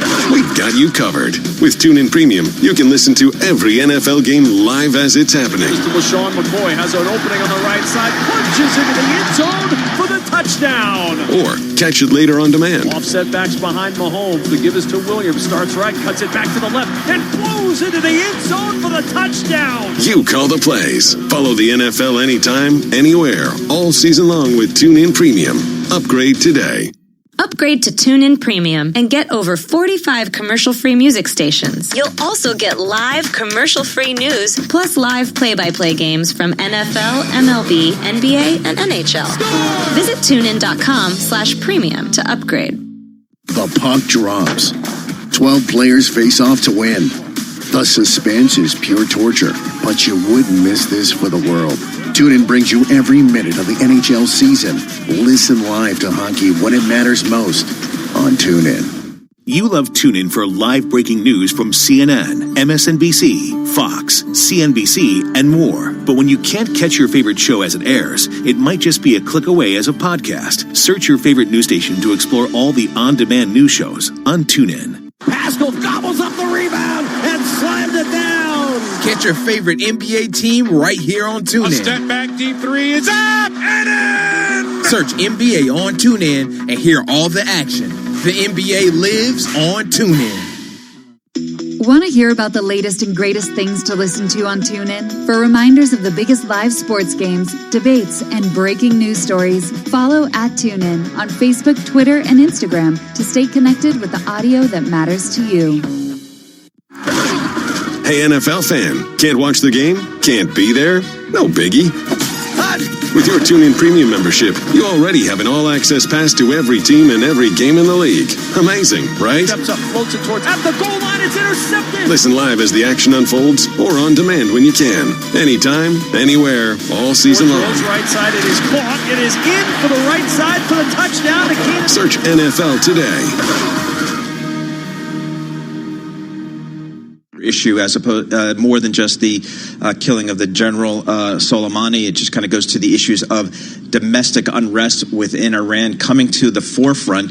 And again, the downing of that Ukrainian jetliner really brought that to the fore. And it's interesting to see how this will play out over the coming days and weeks. Well, how it'll play out, but also the idea that the Islamic Republic, and we need to be careful here, folks. There's the Islamic Republic, which is Iran, very different than the Islamic State, which is ISIS. And of course, one of the huge tensions of the killing of General Soleimani was arguably he was identified as a bad guy, but also somebody going after the Islamic State yes. representing the Islamic Republic. Confused? There'll be a quiz. Yes, exactly. There's a lot of moving parts over there. And Paul, it goes, I think of George Ferguson and the others, George Ferguson of Stratford, I should say, but it goes to who's going to get the territory if we exit. And exactly that's right. a huge issue. Exactly right. And, to what extent can the Europeans step in to the extent that we do exit the region? And that was clearly one of the, issues for President Trump when he was campaigning to get us out of the, quote, endless wars. And there's a lot of support for that within the United States. But the question is who then steps in. I'm going to introduce a phrase, if I may. Of course, I've stolen it from somebody far more esteemed than me. I'm good at that, John Tucker. Yeah, it's like it's what we do here. We know. Richard Haas of the Council on Foreign Relations said something brilliant off the camera the other day.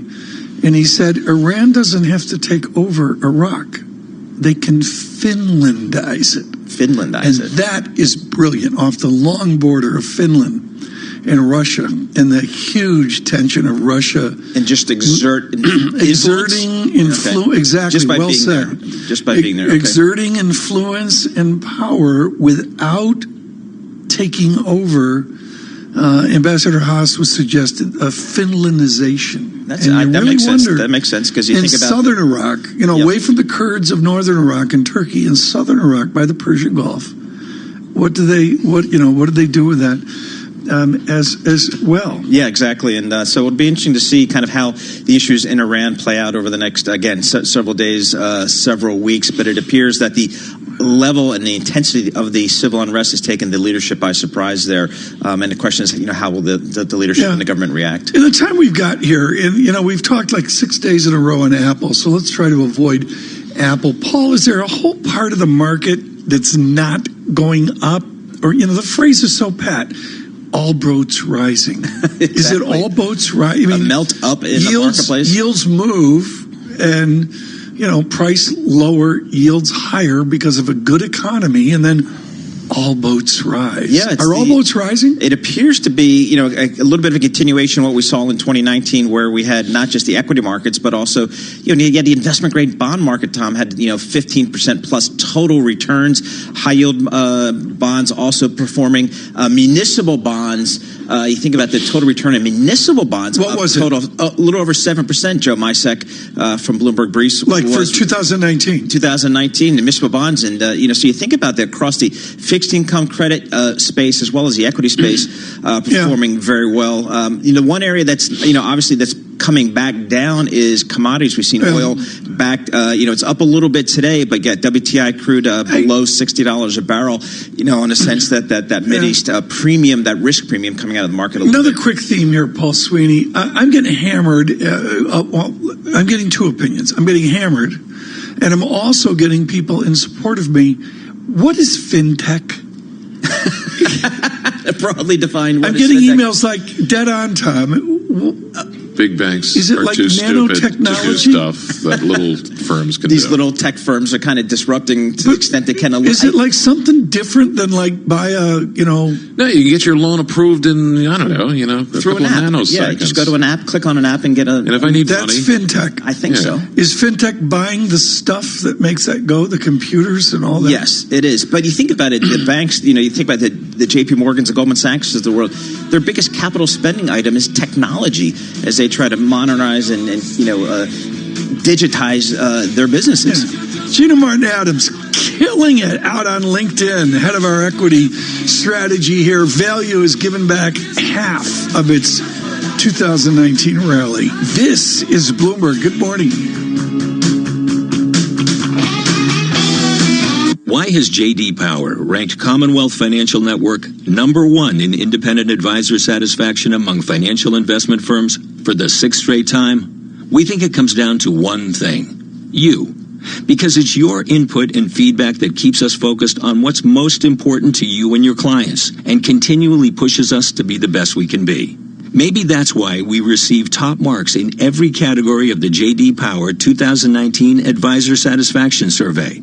They named us #1 in client support, #1 in firm leadership, #1 in operational support, #1 in compensation, #1 in professional development support, and #1 in technology support. Ready to partner with the best? Call Commonwealth at 866-462-3638 or visit commonwealth.com and feel the power. Member FINRA, a registered investment advisor. For 2019 J.D. Power award information, visit jdpower.com/awards. 25 years ago, NJIT graduate Dick Sweeney co-founded Keurig Green Mountain, a company whose incredible innovations changed the way the world brews a cup of coffee. Today, he lectures widely on business leadership and is a strong advocate for NJIT's work to combine business education with the power of STEM. NJIT is definitely fostering innovative thinking for budding entrepreneurs simply because that's the world we live in. NJIT is producing students that have been trained, educated, and given the business acumen to be a contributor to a company. The distinct mission is to develop great STEM scholars. The attributes I've always looked for in team members are heart, smarts, guts, and luck. So we want people with passion, intelligence, courage, and never discount luck. The student coming out of NJIT has experienced all of that. NJIT, New Jersey Institute of Technology. Learn more at njit.edu. This is a Bloomberg Money Minute. Consumer prices are in check, rising 0.2% in December and 2.3% from the year before, according to the latest report, and both were shy of estimates. The so-called core index, which takes out food and energy, was up 0.1%, and that marked the smallest rise in 3 months. Used car and trucks were cheaper, and shelter costs rose, but at a slower pace than the month before. J.P. Morgan Chase has just posted the best year for any U.S. bank in history. Fueled by a rebound in trading, profits surged 21% in the fourth quarter, pushing annual earnings to a record $36.4 billion. Citigroup net income rose 15% to $5 billion in the latest quarter, beating estimates, but Wells Fargo missed earnings projections in the latest quarter. Stock futures narrowly mixed ahead of the opening bell. S&P futures down 3, NASDAQ futures down 5, Dow futures are up 9 points. Gina Cervetti, Bloomberg Radio. Are you interested in a challenging and exciting career? One where you can be part of solving complex challenges across industries and geographies?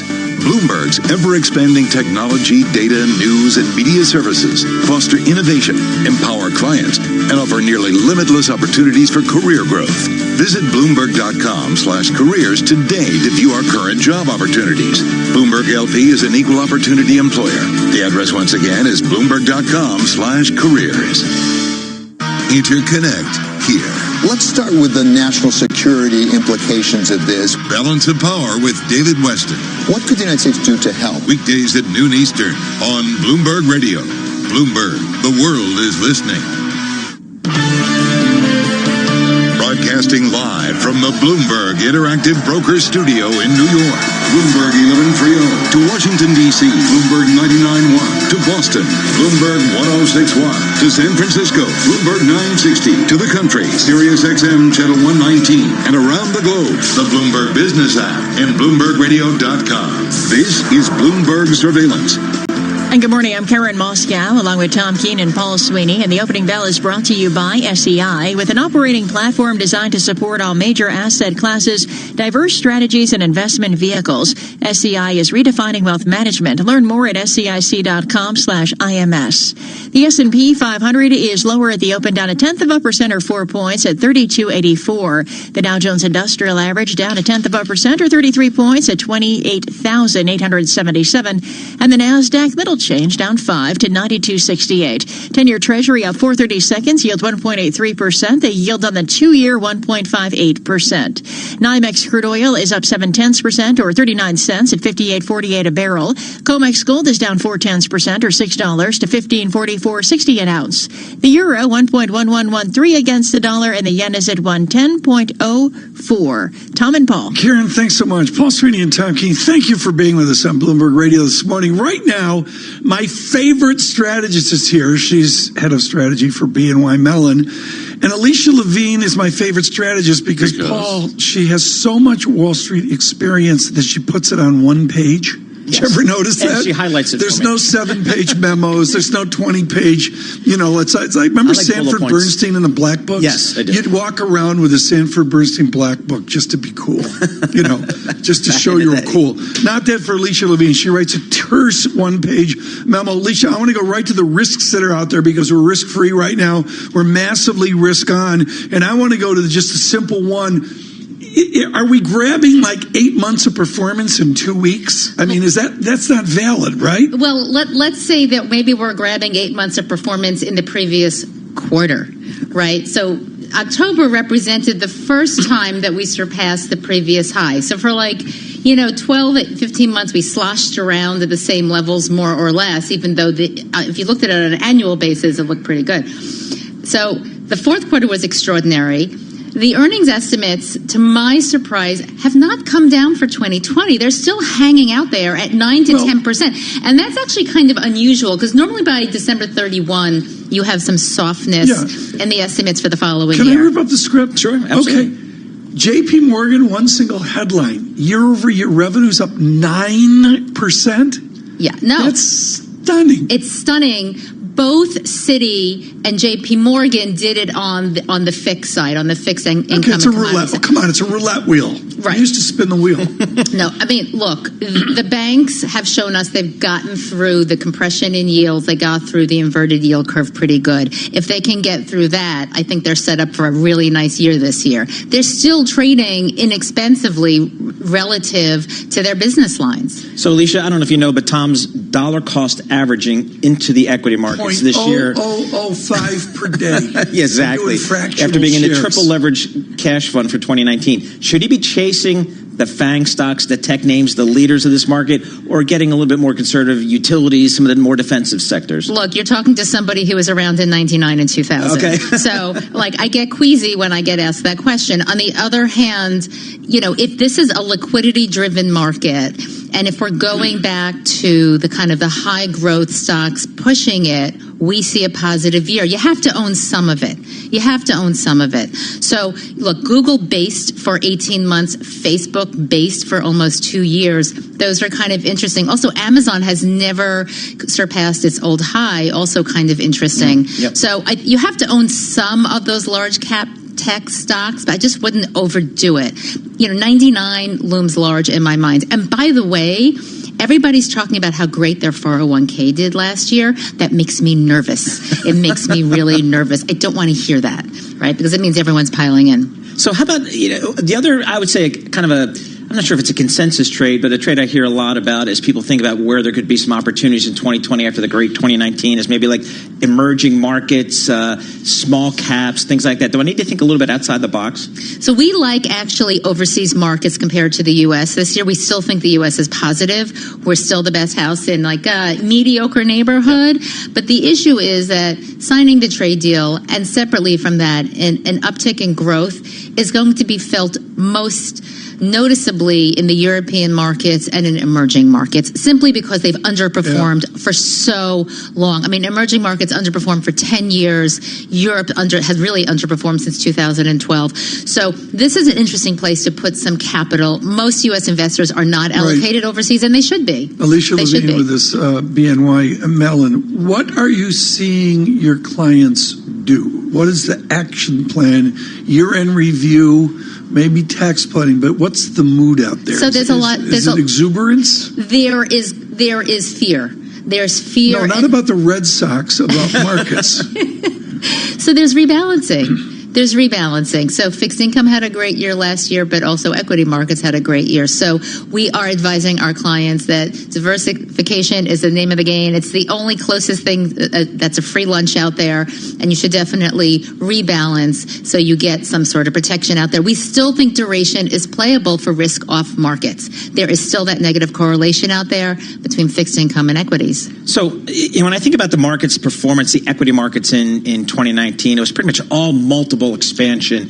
We have to have some earnings growth this year to drive this market.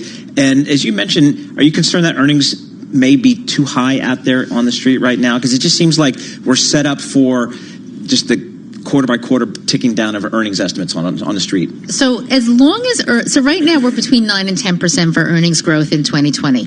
If earnings growth comes in around 6%, which is more or less historical averages, you can sustain the market at this level. The real risk is if you go sub 5%. We see the first quarter sort of being an air pocket in terms of growth. And we see the U.S. economy doing better actually over the summer. That's really where you're going to get the full benefit of those 3 rate cuts and the global liquidity coming. And so you have to play. You have to play because you have to get performance. But you should also just realize your earnings estimates are coming down. I'm afraid to ask this question, but I'm going to go. And if you don't know the answer, that's okay. Is Apple over-owned? Is Apple under-owned? So my contract says I can't answer that question. Because about the individual stock, right. Yeah. Tell me about share buyback. See how I segued out of that, right, to something pretty good. I mean, if the market goes up and multiples get stupid, MBA 101 says don't affect share buybacks, or at least at the margin increase share buybacks. Are you hearing that out there? I'm not hearing that. I'll tell you what happened in 2019, though. Your share buybacks gave you a 2% difference in your net income growth versus your EPS growth. So your EPS growth was marginally positive versus your net income, which was negative because you had a smaller share count across the S&P. Huge buybacks last year as a result of the repatriation. Hard to buy stocks at this level, I would think. Are you observing that where CEOs go, no, we're not going to do that? Not yet. That's not a way to make friends and family. No, not yet. Not yet. I think if you still see buybacks this year, you can still buy the market. Alicia, I think they're signing a trade deal tomorrow. Do we care? We definitely care. Okay. I don't think it's nothing. Okay. I don't think it's nothing because, look, if I'm reading the headlines correctly, China has agreed to purchase up to $200 million in U.S. ag products. That's very important for the farm states and very important for the Midwest. Separately, there is an agreement, and we'll see if this is enforceable, that there will be no forced technology transfer. And as you know, those were one of the structural issues that the U.S. really wanted to get for this. So this is something, and don't forget, some of the tariffs are coming off. We should see an uptick in CEO confidence, and if we get an uptick in CapEx, we're off to the races. See, and then I guess then the question becomes, not to get greedy, Phase 2. No, we would never do that in this room. Not in surveillance.